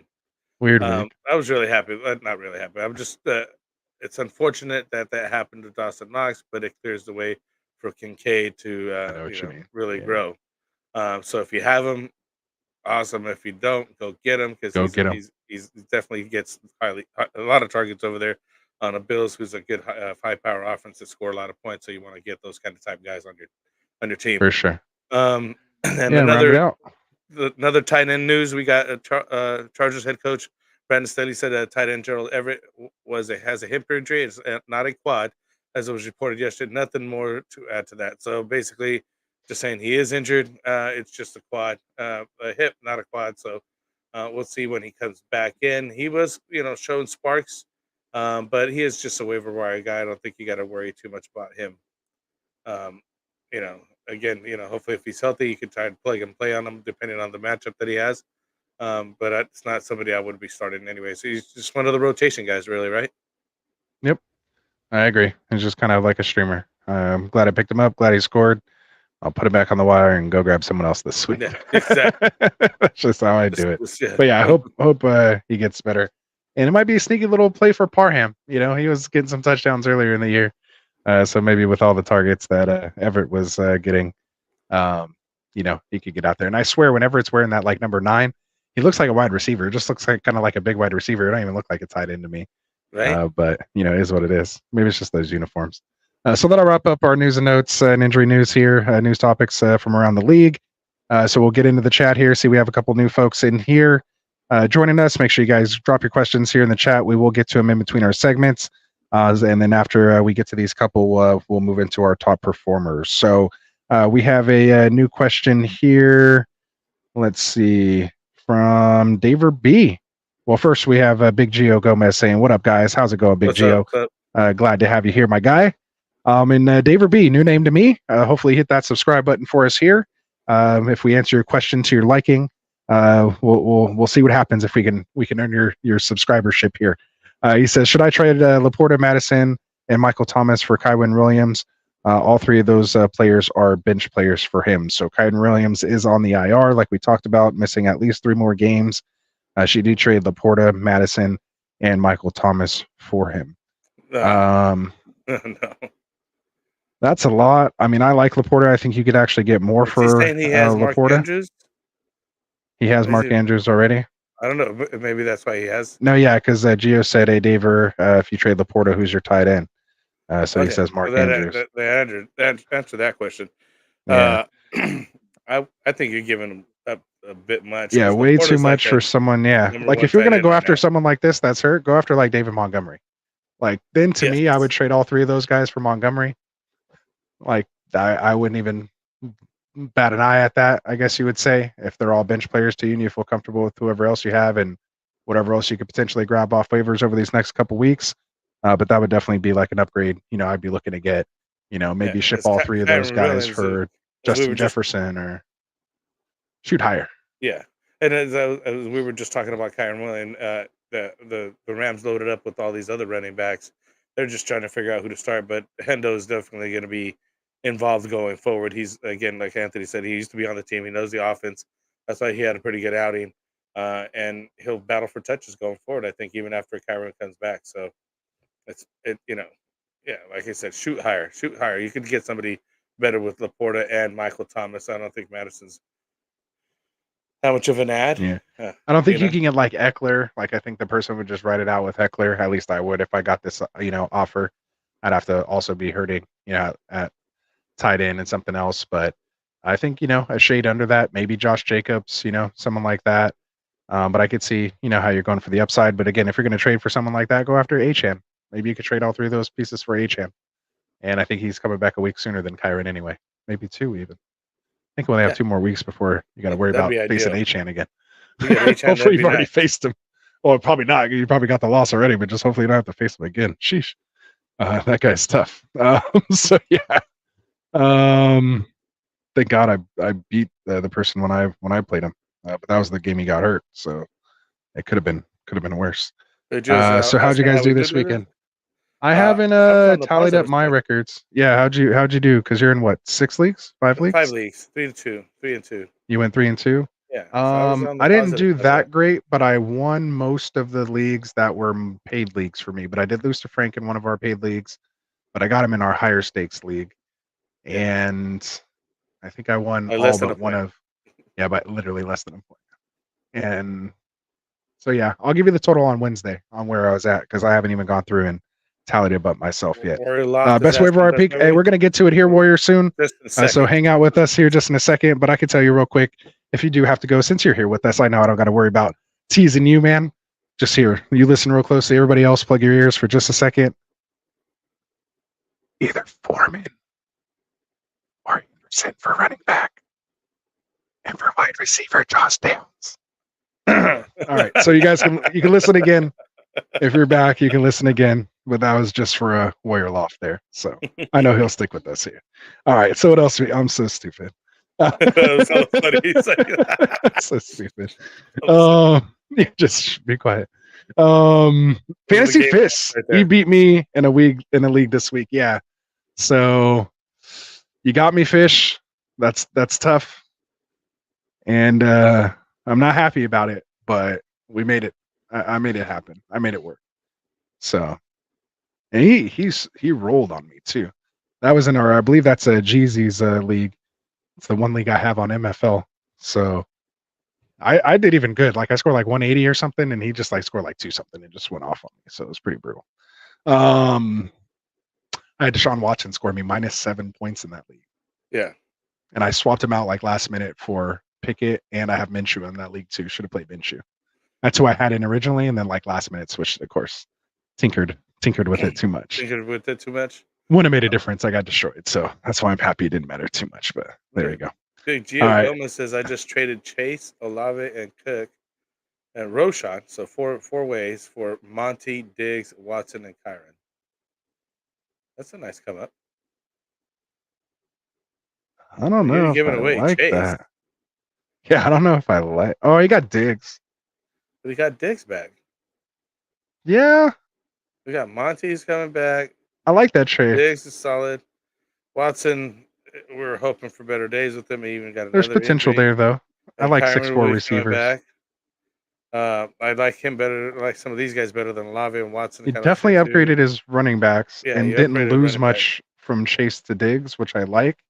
There's a little bit of a gap, if you want to say, between Olave and Watson, but they're almost kind of in that same Same range. kind of range, so to speak, as far as comfortability. Maybe not total projections or rankings, but like in your comfortability putting him in your starting lineup each week. They have similar ceilings. Maybe Olave has a little better floor. And then, yeah, Kyron Williams, definitely an upgrade over Roshan. They're both hurt, so that's kind of a wash there. I like that trade. The only bad part is you lose a game with Diggs because Chase just got off his bye right now. So Diggs, I think, has a week 11 or 13 bye. So that's the only nitpicky thing I could say about it. But otherwise, I like it. There we go. RS German in the house saying, should I trade Myers and Stevenson for Brees and Wilson? I assume that's Michael Wilson, the wide receiver for the Cardinals. I would almost do it just for the upgrade to Brees. I mean, Myers is, if it's PPR, that's kind of tough, and he's been scoring touchdowns. So really, in any league, Myers has been producing. But again, with the Jimmy G uncertainty and how terrible Hoyer and Aiden O'Connell kind of could be for that offense, I wouldn't mind going Brees there. What do you think? I like it. I'd do it. I'd move on Stevenson easily right now, and Myers. You're getting a good piece in To get Brees. Yeah. You get Brees and Wilson. Wilson's he's all right. I mean, he's not. Yeah, but so is Stevenson. Like you're not starting either one of them. So might as well just have a guy you can sometimes having that open roster spot's almost just as good. As that guy there. So yeah, there we go. George is asking, should he drop the Bills defense for the Jet defense? I haven't really. I don't have the schedule up right now. Bills defense has been looking pretty bad. Jets defense actually been looking pretty good. So I wouldn't mind doing that. I wouldn't mind dropping the Jets or picking up the Jets. Plus, they've already had the bye week, so pretty much you get them for the rest of the year. Yeah, you don't have to worry about it anymore. Set it and forget it. And see. Yeah, I usually try to just keep one defense, and write it out through the year. Make sure that they're decent that you're comfortable with. And I don't, there should be no problems right there. I was looking at the weeks 14, 15, Texans, the Jets, the Dolphins, and then the Commanders. Yeah, that's not bad. Should he trade? Should he drop Jameson Williams? Jameson D? Maybe he meant Jameson W. For Roshan. If it's Jameson Williams for Roshan, Roshan's not guaranteed that. I'd still want to just see what I get out of Jameson. But if you're hurting for running back and you need to, then I think that's an okay drop. If you don't have anybody else worse to drop, that's a good position to be in. So Probably what do you think on that one?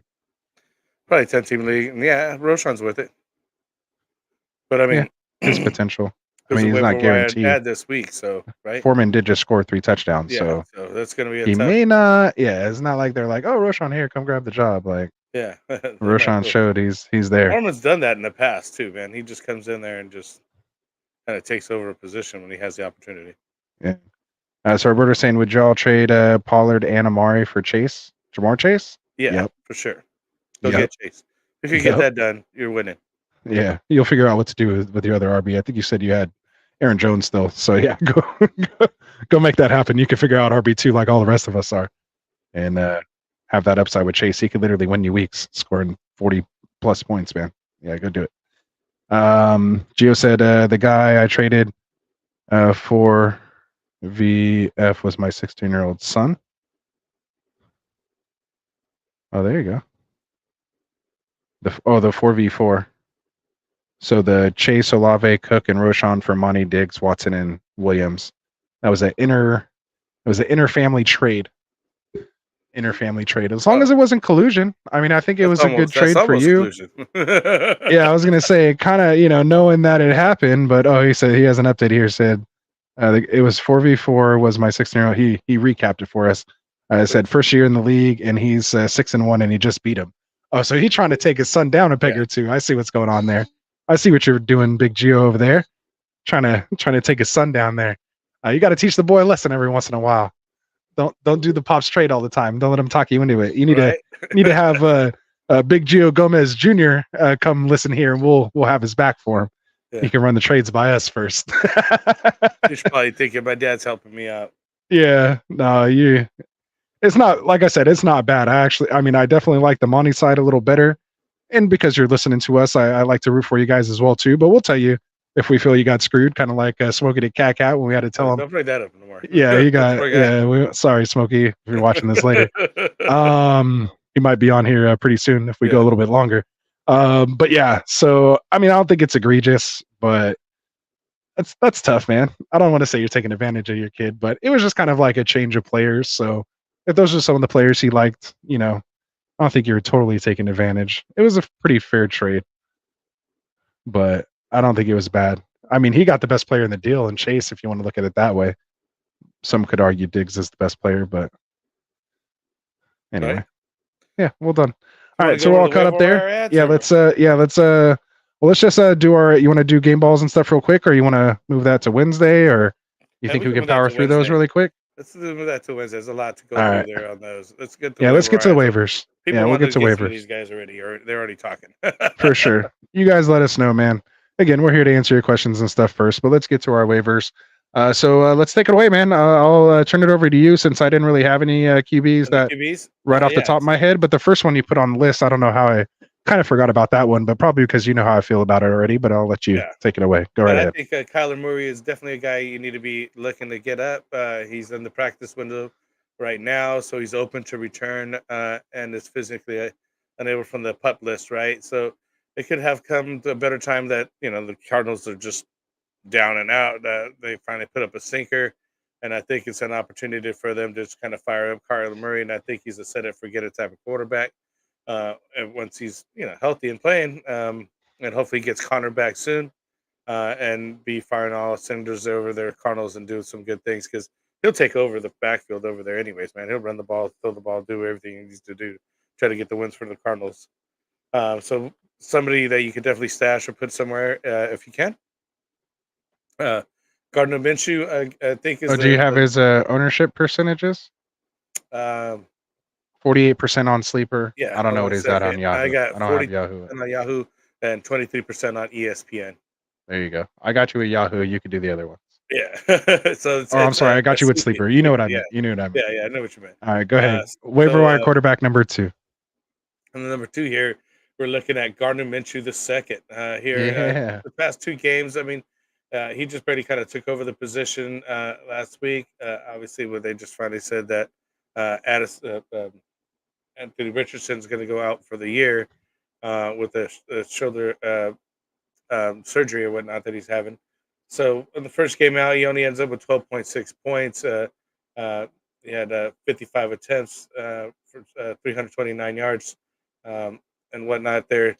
But then the next week, he comes back for 23 for 305 and 2 touchdowns and 1 interception.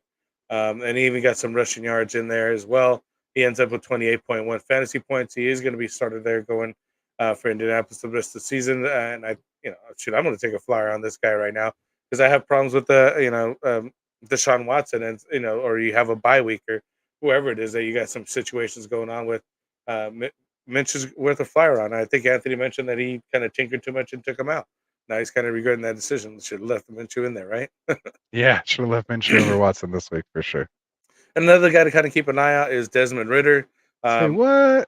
Minshew 13% rostered on Sleeper. Oh yeah. Should give you the numbers on that. Only 8% on Yahoo, 4% on ESPN, so very widely open and available out there. So you should be able to pick him up off the waiver wires, no problem. Last guy is Desmond Ridder here that we were looking at. Another guy with some opportunities over there. He's had a couple decent games. Last 2 weeks, this last week wasn't that great, but he did end up with 250 yards. And just didn't get any passing touchdowns. Yeah, they had no one rushing touchdown. He got 1 rushing touchdown, so he ended up with 13.8 game. And somebody, again, another guy that you need to be taking a look at and see if 3 fumbles. That was the tough part. That's the tough part.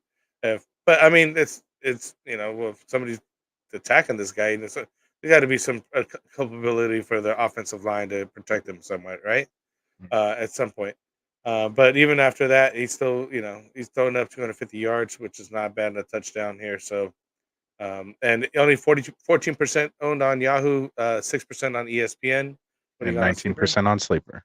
So widely available. So those are three quarterbacks you could be looking at for this week's pickups. Yeah, nobody on bye, so you probably shouldn't have to reach this deep in one QB leagues, but definitely worth consideration in near two QB leagues. Or people like me with injuries. Yeah, there you go. Or you got Deshaun Watson, and everybody picked up all the other guys already. Yeah, exactly. Because of bye weeks and whatnot. So yeah, maybe you're stuck with someone like that. I had to start a Badgett, however you say his name, Tyson, and he didn't do too bad. But I mean, he scored about the same as Ritter. But yeah. So all right, so we'll move on here. We'll go to running back position. I think I have a banner for that. Boom. Helps me with the timestamps later.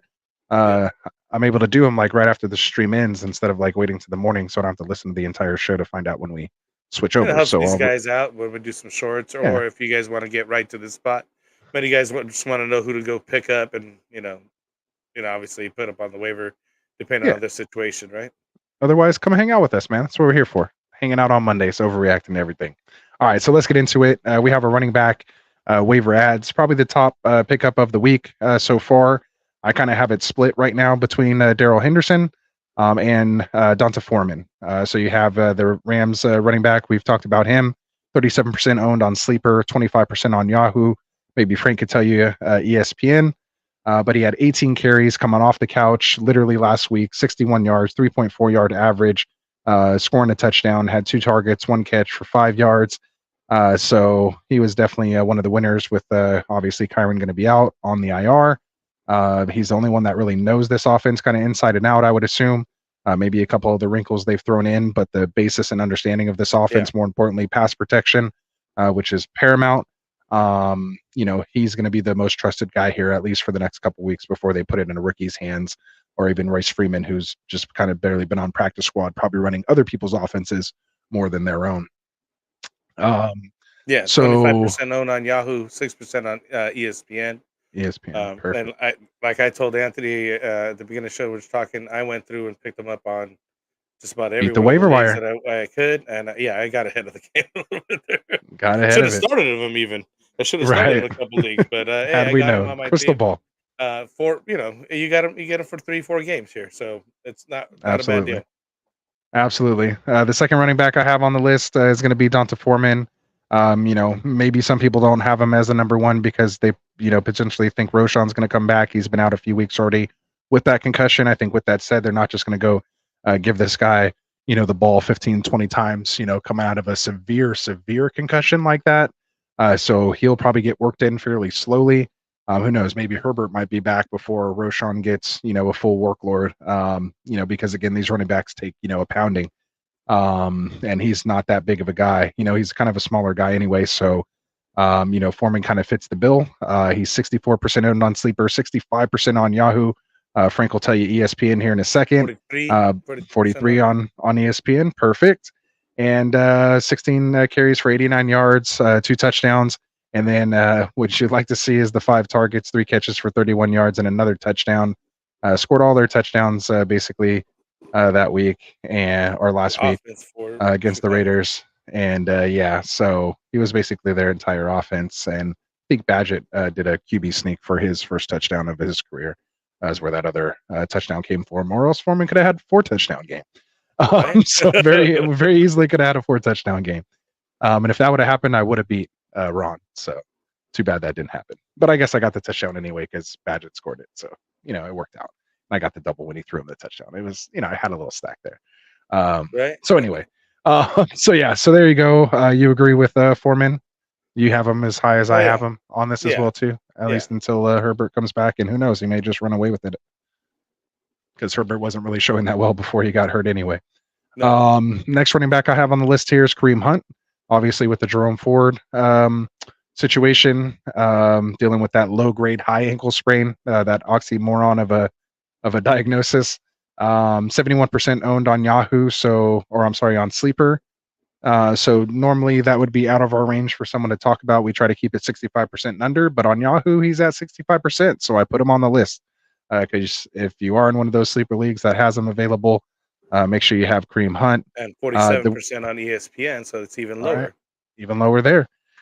So he did play only 19 snaps compared to Pierre Strong playing 23 snaps, which is something to look for. And that's the next running back I have on the list. If you miss out on Kareem Hunt or maybe put a little less on Pierre Strong, he actually got 23 snaps. Didn't have as great of a numbers as Hunt. I didn't even put him on here, but 4% owned on Sleeper, 1% on Yahoo. So just something to maybe as a fallback He plan. ended up with 8 attempts, 25 yards, 3.1 yard average, 13 long, no touchdowns. Yeah, so it wasn't anything like too crazy.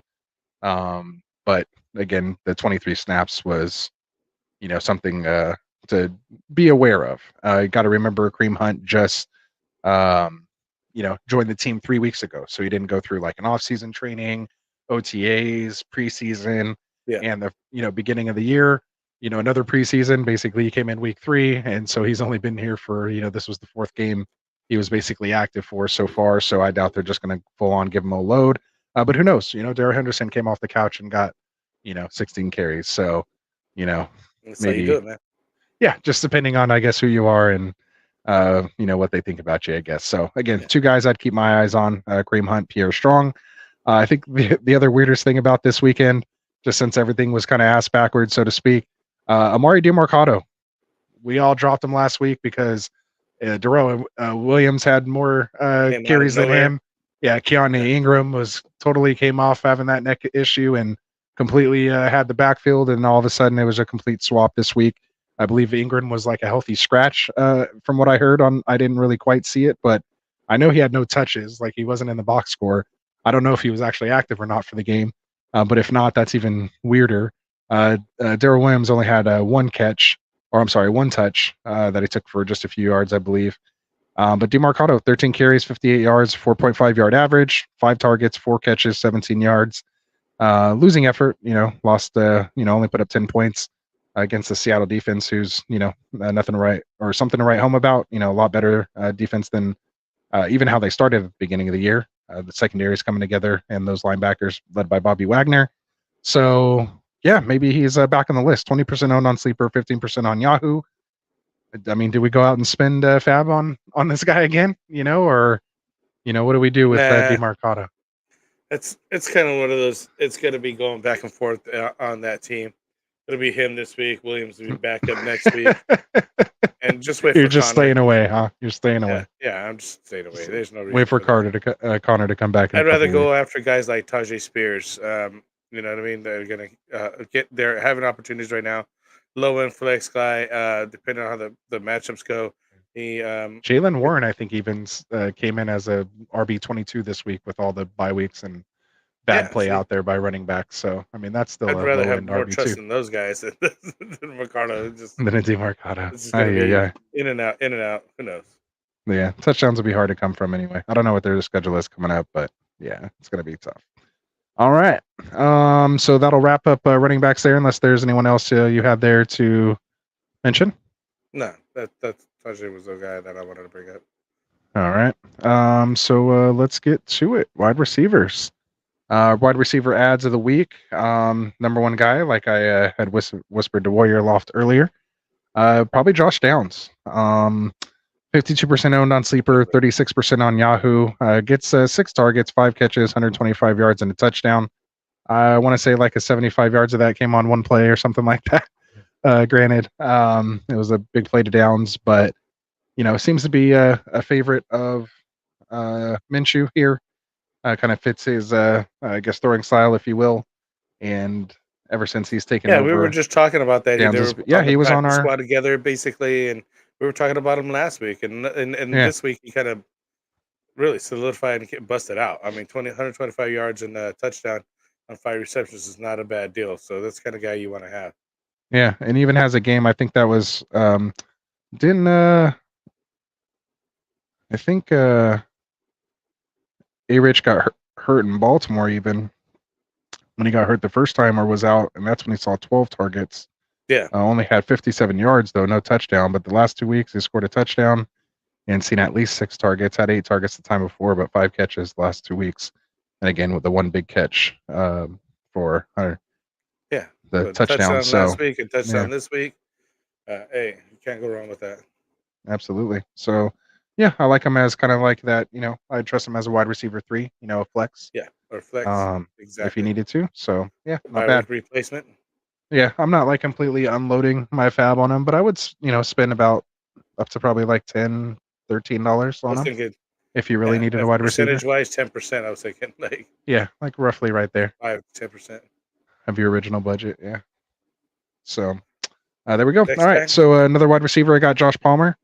He's looking pretty good over there, filling in for Williams. Yep. So here he is back on the list again. He's 67% on Sleeper, but only 59% on Yahoo. So he made my list. I just want to make sure we mention him because it seemed like he was just, getting chunk yardage there. 5 catches, 7 targets for 133 yards. Seems like he's the go-to guy. For Herbert, seems like Herbert's kind of pushing it down the field a little more instead of just checking down to Eckler, which us Eckler owners would like to see him just go ahead and check it down and let Eckler do his thing.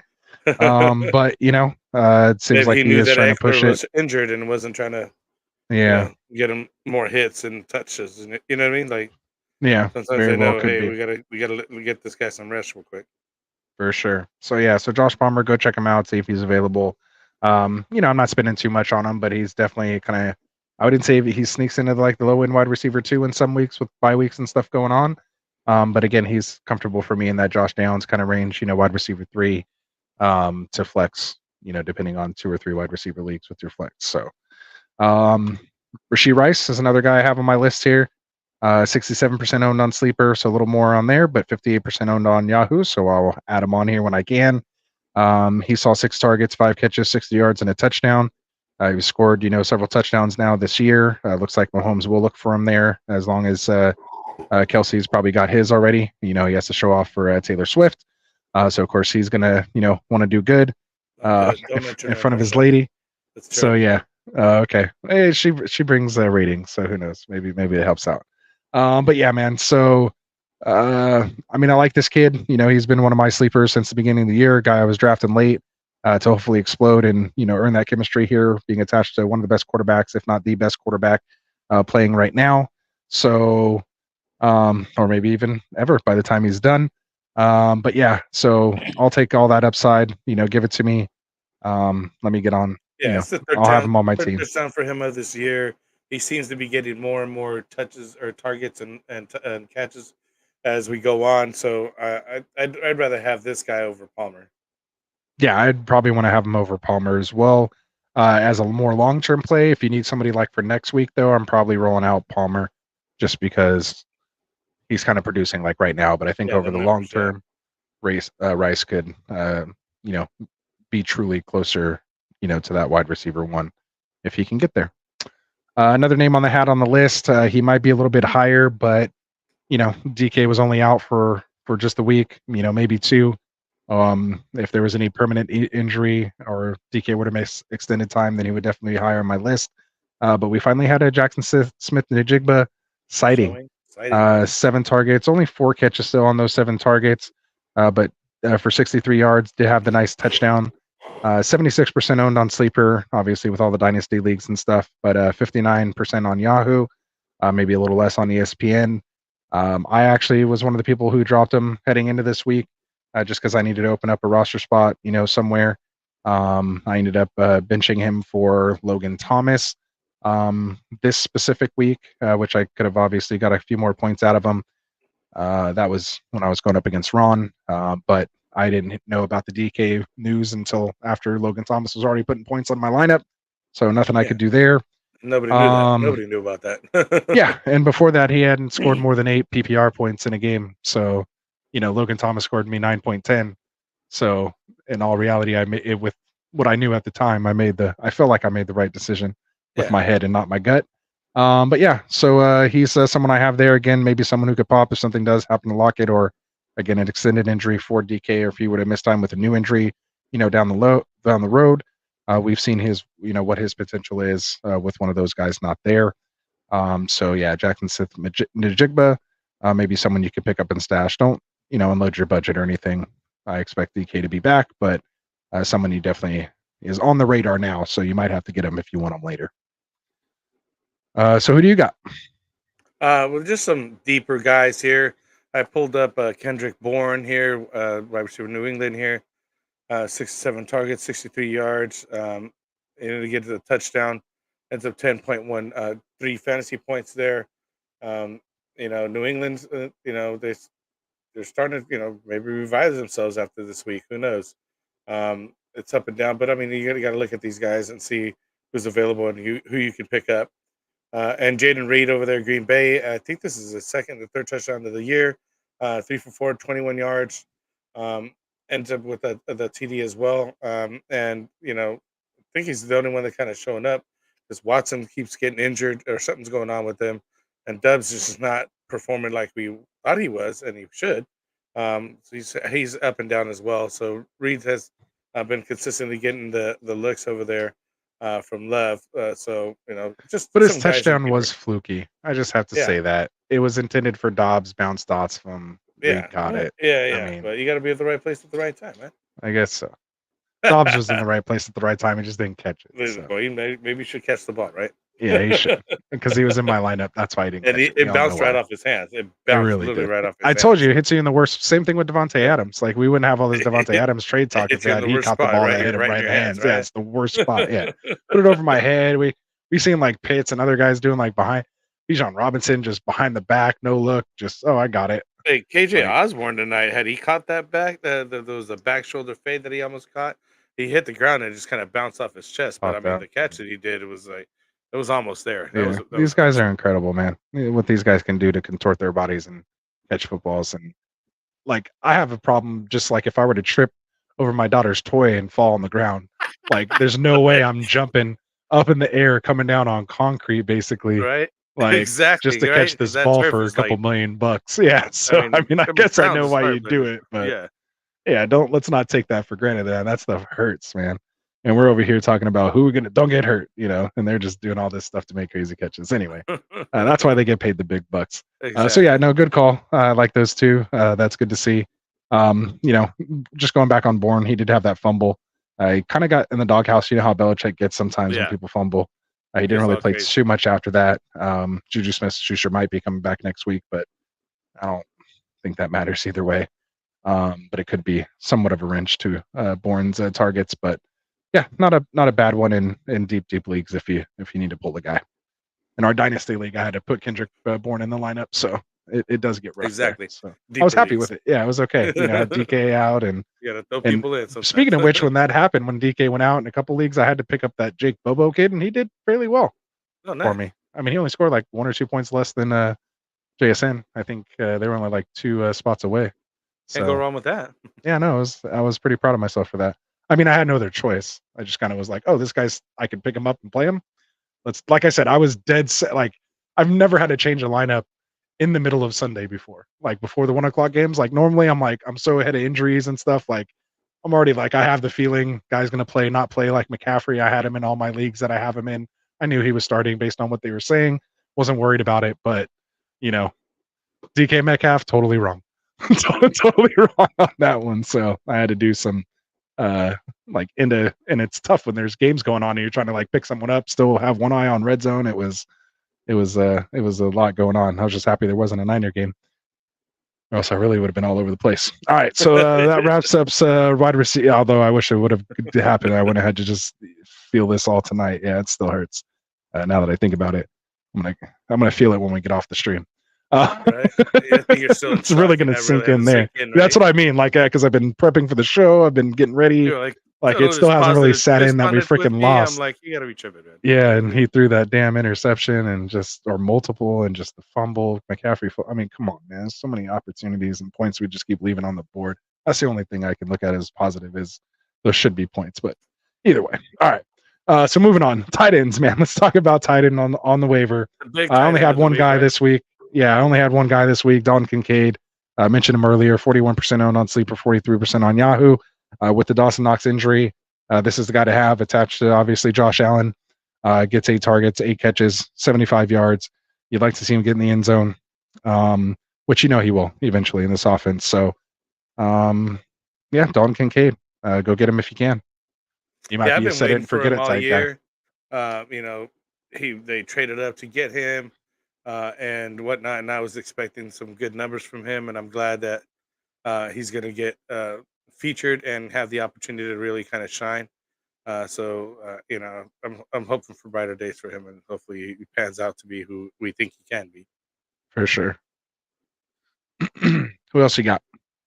And The then we'll next guy wrap we this got thing up. here, I want to mention Jake Ferguson here coming in off a bye from Dallas. Dak always been going to the tight ends, and the way they go for them in the end zone particularly.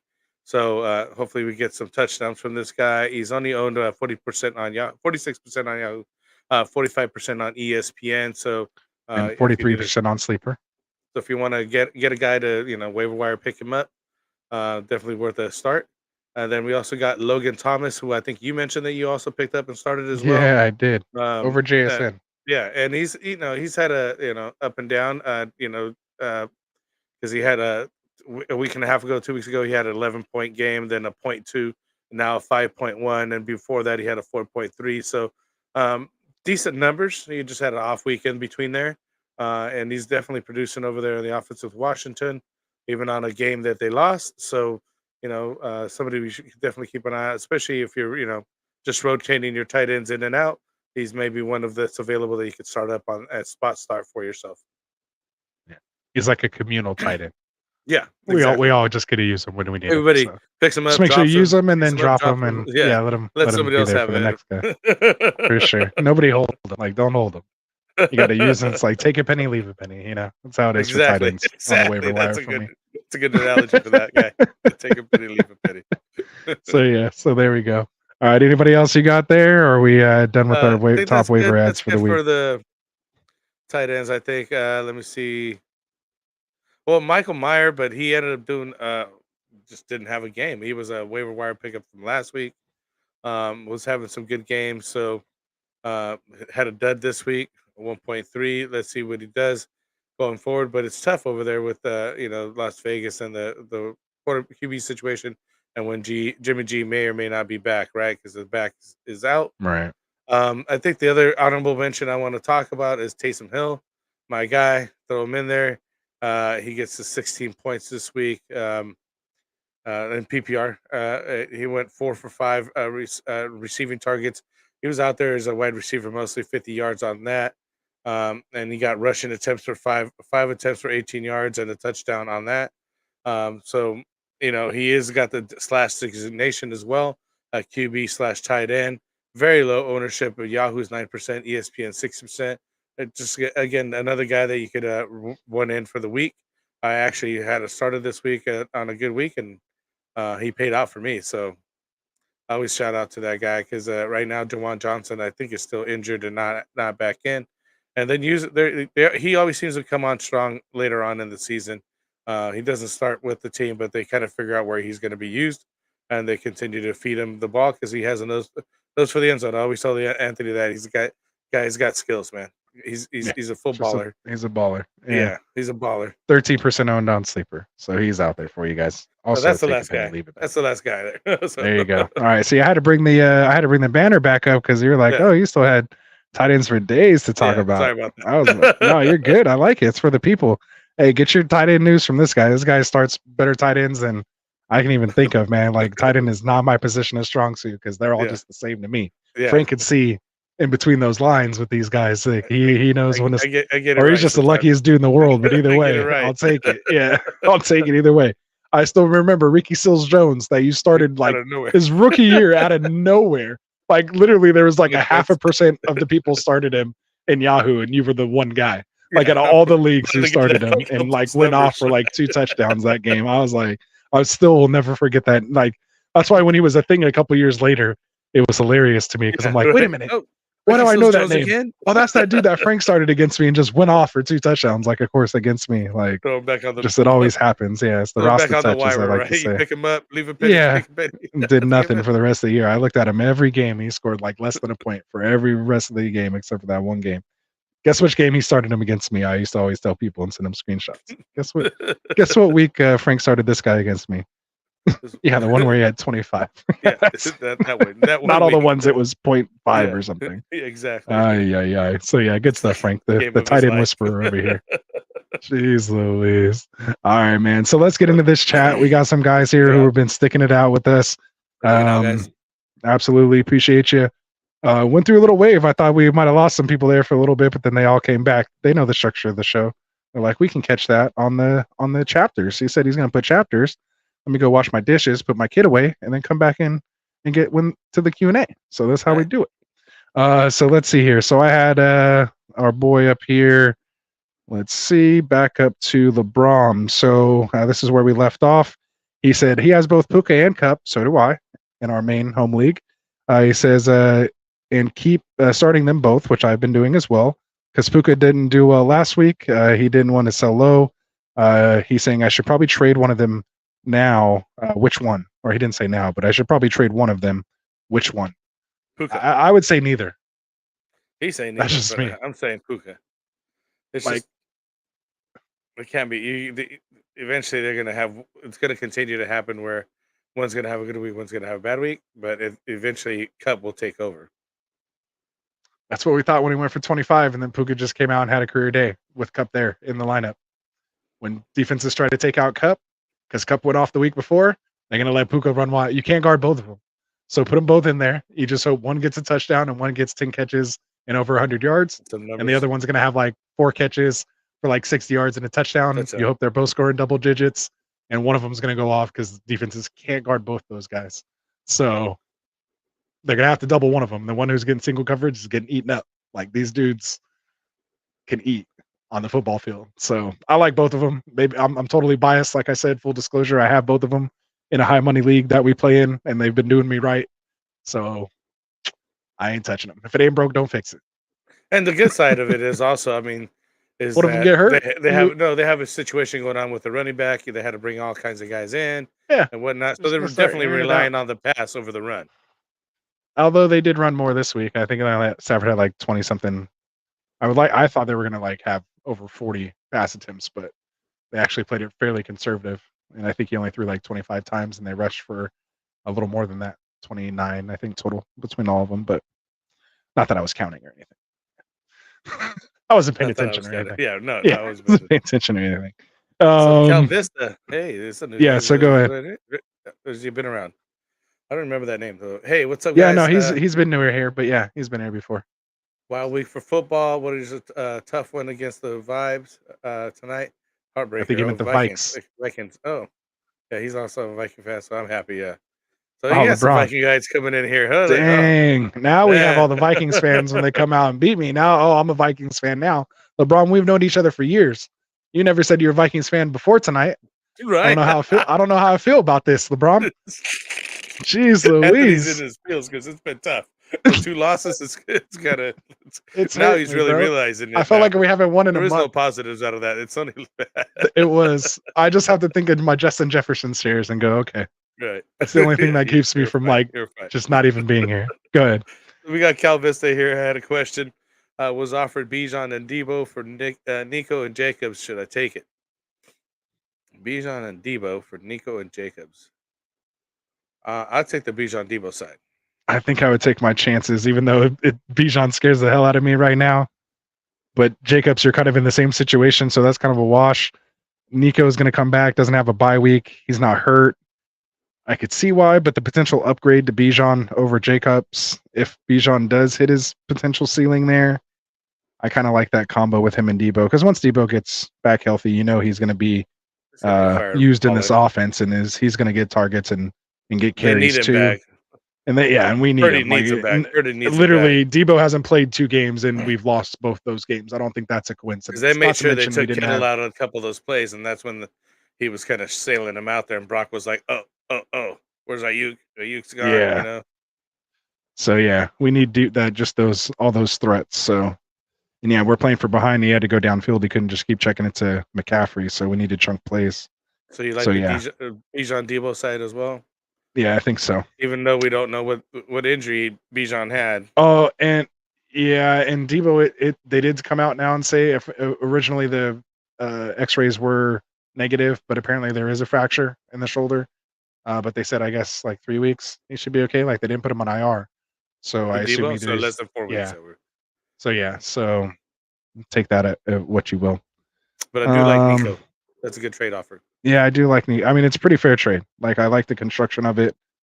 And just to switch things up, like if you're looking for a mix up, like you're not getting screwed by the trade, I don't think. So, I mean, sadly, you might say you're giving up the best player in Nico right now, which is crazy. Out of those 4 guys, you would have never said that at the beginning of the year, except for if you're here with us on Get Right.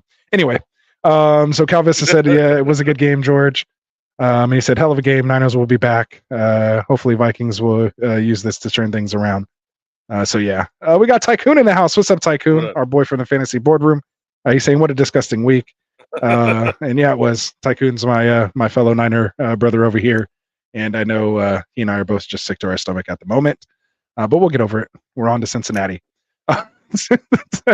Tycoon also said Ron didn't like that decision when he was talking about me starting Logan Thomas over over JSN. Yeah, he had nothing but stuff to say about it. I had to tell him to keep your mind on your own team. Like, stay out of my team. Right. Like, why are you worrying about so much what I'm doing? Worry about you. You're only in 11th. I'm in 12th. Like, I'm not taking advice from you. Let alone I'm playing you this week. Like, nah. Just keep your thoughts to yourself. He was good. We got Trent Reznor back in the house. What's up, Tresnor? How's it going, brother? Oh yeah. We got Cadillac gloating in the house. Let's get that gloat out there. 1 by 0.3. Moody gave me a heart attack. Let's go, baby. Take home that W by 0.3. I got Frank by less than a point since you're just joining us here in our main home league where he's keeping my belt. Question Andy. here.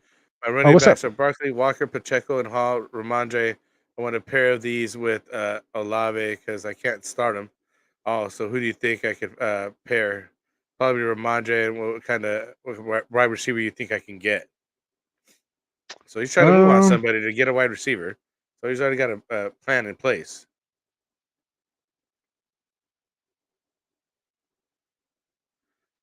Yeah, I would definitely take Ramondre, and you'll have to pair someone fairly good.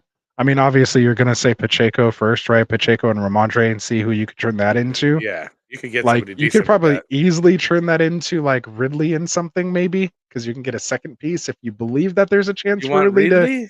I'm just saying, if you believe there's a chance he can get back to that guy. Ridley, dude, go for Kirk. Zay Jones is coming back though, so he didn't do so well when Zay was there.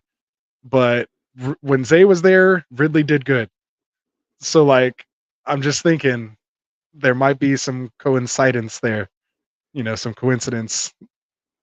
I don't know. I would just say if you're on the believing side that Ridley could turn it around and get back to that week 1 potential, he could be a piece that could happen for somebody like that. I don't think the Diggs owner's giving up anybody for Mondre in that. You'd have to go to a running back, hurting team. And I mean, he wants to give Olave too. So like Olave Mondre or Olave Mondre and Pacheco. Like maybe you can get Adams, who we've been talking about, if you feel that's a potential upgrade there. Maybe you can still get CeeDee Lamb if you believe in him. Go after AJ Brown. Not getting him. He just had up like a 30-point game. He's been balling out lately. Too high, too much. Yeah, that's too high. You're not DK that just got hurt then. Maybe DK, but how much is DK really different from Carr or Carr and Olave with Gino and DK? I just meant like Carr's going to be thrown it. Although he does check it down to Kamara a lot. I don't know. That's where I'd kind of think of, but Cadillac, you'll be here on Wednesday, man, when we do the roster management, so we can go into a little more detail there. We're already at 2-hour mark here, but at least some thought. That's where you should try to shoot for over there. Let's see. They're all just kind of talking about the Niner game there and how cringy that was. Everybody's saying what's up to Tycoon in there. See, I love it when our boys are getting the what's up. They're like, not even like, screw these guys on the screen. Let me talk to Tycoon in the chat. That's how it's supposed to go. But let's see what else we got. Are they all talking to themselves in there? Yeah, it's a whole discussion. That's all. Hold on, I think I got something from Mr. Yang. Oh, there you go. I got Bijan, JT, Henry, Brees Hall, and Demont. Which one of the two should I trade to upgrade my receivers? Oh, you got a nice Yeah, running that's back a core there. nice running back there. So you I got would Bijan, say JT, Henry, Brees Hall, and Demont. I would move on Henry. Henry for sure. I think we all Yeah. agree there. And if you had to package one more, like if you were really trying to get a top wide receiver, you could go Bijan. You might be able to trade Henry for like maybe Puka straight up. Like, so like who do you think are the two best running backs here?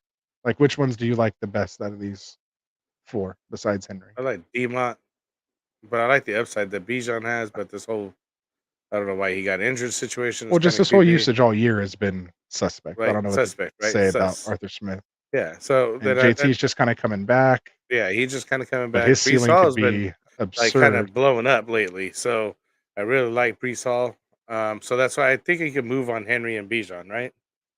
And that's who I was kind of saying, just because I think with the namesake for Bijan with Henry, to give somebody those two starting running backs for only They like should be able to one get wide receiver, Chase. especially if they have like if you went to the guy who has Puka and got Puka, like maybe you can get a Chase, maybe you can get Cup coming off a bad week, maybe you can get, something like that. Like as the Cup Nakua owner, if somebody came to me and because I have Nico and somebody else pretty decent on the bench in our three wide receiver league, if somebody came to me with Bijan and Henry for just like Puka, I might do it, or just for Cup.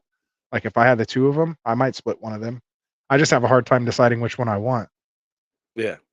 out of those two. That's why I just feel like I'm just gonna keep them both because I feel like whatever, if I do split them, I'm gonna make the wrong decision, and I'd rather just have them both.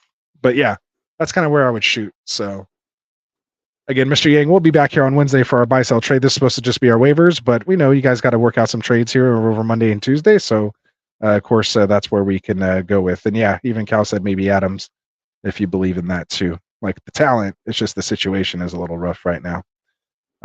So let's see. Smoothie. What are you doing? Soothing music. I was just reading this Oh. Big Geo. I didn't start Lawrence. Picked up how sad. Oh, because but they're all 10 just minutes talking to each before other 10 still. a.m. I picked up Watson. Lost by 3. Oh, that's yeah, tough. that's over management of the team. You got to stick with one guy. Tinker That happens. stinkered with that. Yeah. Soothing music. He says, I offered DJ Moore for Aaron Jones, and he's having second thoughts about it after week 7. Should I back out of it if I don't want to do it, or what do I say? So DJ Moore for Aaron Jones, he was thinking it was good last week. This week, after seeing Aaron Jones not do too much and that offense kind of be a little weird, I don't think Aaron Jones is fully healthy yet, which is kind of concerning. With his hamstring, you would think he'd be back right now after missing since week 1, but maybe he just kind of needs to get back in game shape. Like I think that's why he didn't play as many snaps, because when you have a hamstring, you can't run and stay on top of your conditioning. Yeah, it can't be doing. Yeah, because when you have those lower body injuries, it kind of takes guys. If it was a wrist or a hand or something, he could have been doing running and doing all that stuff. Just you can't, play. But yeah. So what do you like? You like DJ Moore or Aaron Jones more? I like Aaron Jones long term. I think I like Aaron Jones in the long term too. DJ Moore's, just I don't know. I just feel like the running back's going to be a better situation. I like it only because it's a running back, but you could probably get you could probably get more. Tyson Badgett, the new guy. Remember, he's going to be there until Fields gets back. And how long is that? I think you might be able to get more for DJ Moore than just Aaron Jones right now. So yeah, I think I'd back out of it. Unless it's already been accepted, of course. Yeah, if it hasn't been accepted, then just. I mean, if it's already been pending, then yeah, nothing you can do about it. If you're trying to go backwards, I don't think you can back out. Yeah, if you can withdraw it. Yeah, if you can withdraw the offer, I think I would. And maybe you could still, because Moore had a fairly decent game, I believe, without Fields. So you might be able to sell him a little higher than that right now, especially if you need a player right now. So yeah, I think I'd back out of that one. I mean, DJ Moore's only had one bad game, 4.5 in a PPR league.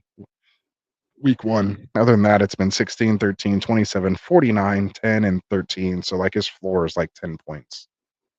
So, I mean, you can't get. I don't think I could give that up, especially in a full or half PPR league for DJ Moore. You need to shoot a little higher than Aaron Jones. You need it like if it was a healthy Aaron Jones, the RB1 after week 1 Aaron Jones, then yeah, but that's not who he is right now. So anyway, let's see. Cadillac said I could get AJ Brown if I 3-for-1. His starting running backs are Jacobs and Rashad White. Well, yeah, if you can pull off AJ Brown, then you're doing good. yeah. If he went, I'm gonna go back to it real quick. Sorry, guys, I'm gonna get to this. I know we got to get out of here, but he had Barkley, Walker, Pacheco, Hall, Mondre. So if you can go Mondre, Pacheco, and Olave for AJ Brown, and he'll take that, I would do that in a heartbeat. What about you? If I was the AJ Brown owner, I'd counter and be like, no, I just want Olave and like Hall or Walker. Yeah. Like, that's what the counter would be, and then that's when you have your real decision then, if you want to give up but then you'd get one it of done, those right? two. Then you Yeah, get but it I done. think I still would get AJ Brown for that, but start with that 3-for-1 offer. But if he counters for Olave and one of your better running backs, as long as it's not Barkley or Hall, I think I would do it. So if it's like Henry or if it's Pacheco, Or Henry. I would counter and make sure it's Mondre and one of those other guys. Yeah. I think that should cover it. Yeah. Just Man, conversation. Walker. So out of Walker, Hall, or Barkley, you have to keep, right? So Walker or Hall. Is it Walker or Hall that you give up with Mondre or with Olave? Because you're not going to give him Mondre. You'd have to be forced to keep him because that's what I'd counter. And I'd say either want Hall or Walker with Olave for AJ Brown. Or try to get Walker and Mondre and Olave. Or Hall, Mondre, and Olave. Would you still do it if it was one of those combinations? Yeah. If you're the AJ Brown owner, would you feel like you got paid out if you got Olave, Mondre, and either Hall or Walker? Yeah, because of the Hall or Walker side part of it. Yeah. Because you're getting the top running back and some other pieces with it. Especially if you're hurting at running back and you needed some depth. So yeah, I think I would. So there you go. Hopefully that helps out there, Cadillac.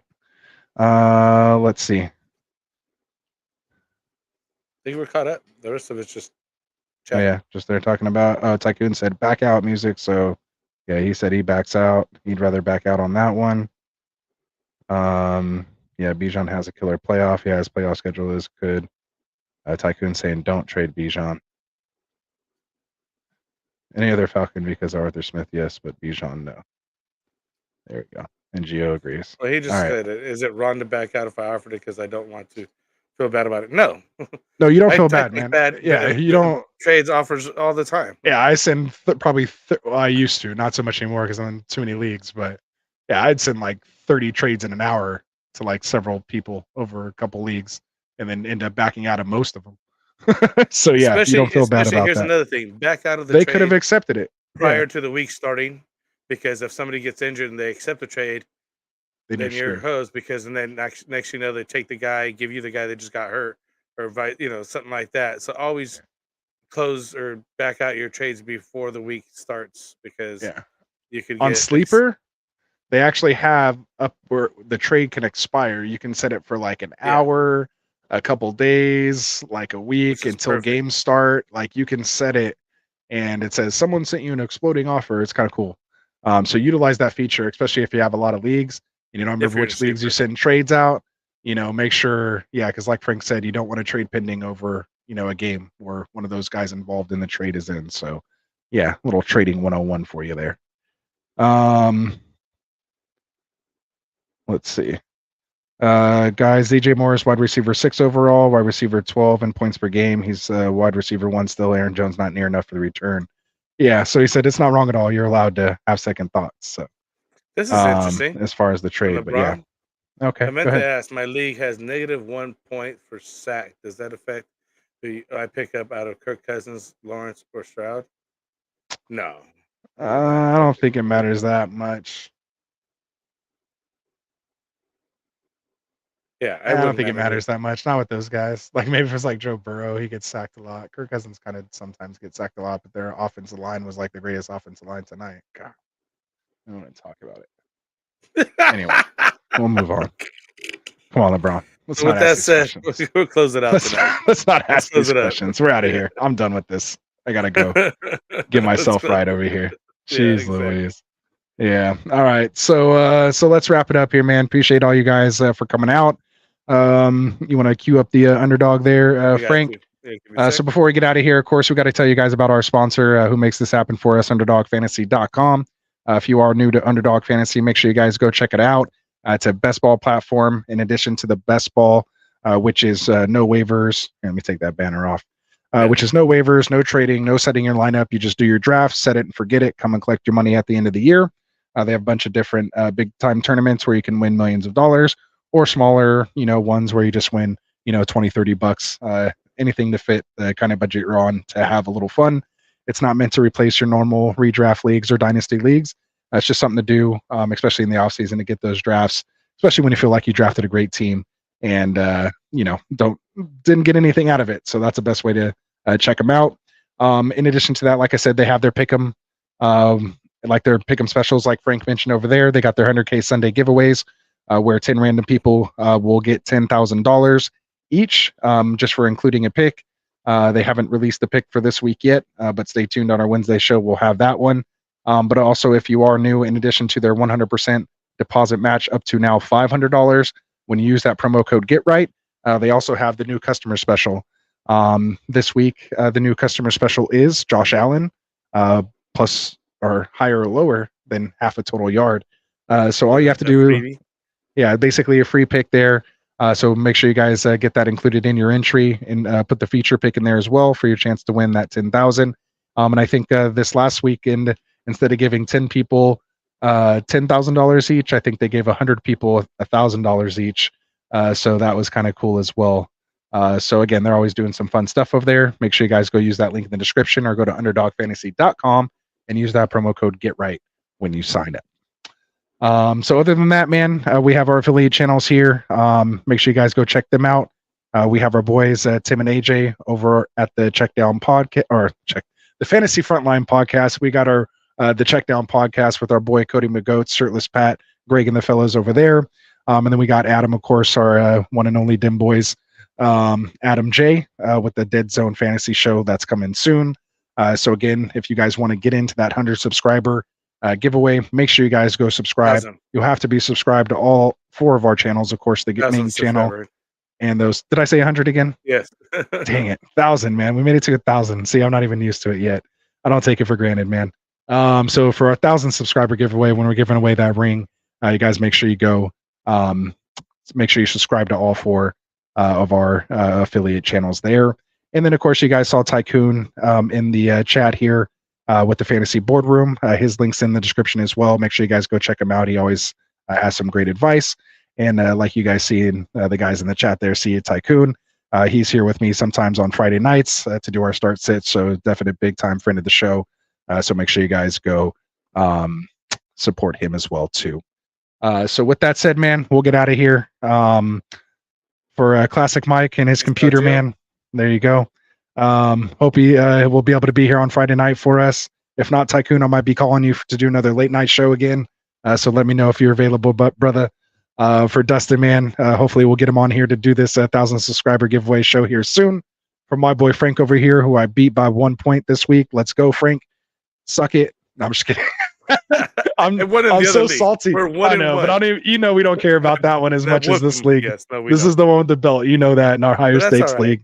That's the one. Right. It's okay. You're still in second, but it was we were both 5-1. We had to break that little tie there, first and second. So yeah, and you're the champ. So I'm coming after you to be the best. I got to beat the best, right? Yeah. Got to beat Frank the champ over there. So glad I got that W in there. I did. That's literally my lowest scores. Both of us, yeah. First time under 100 this whole year, and we squeaked it out, 90 to 89. It was crazy. Yeah. So again, Frank, appreciate you, man, for doing this with me, sticking it out here for 2 hours plus with me. I know you got to get up early, and for myself, Rasta, man, for all of us here at Get Right Fantasy, cue up that outro, Frank. You got it. Or you want me to get it? Ready for that part. All right, I got it. All right, fellas, we're out of here. We'll see you guys on Wednesday for the roster management. Peace out. Peace out.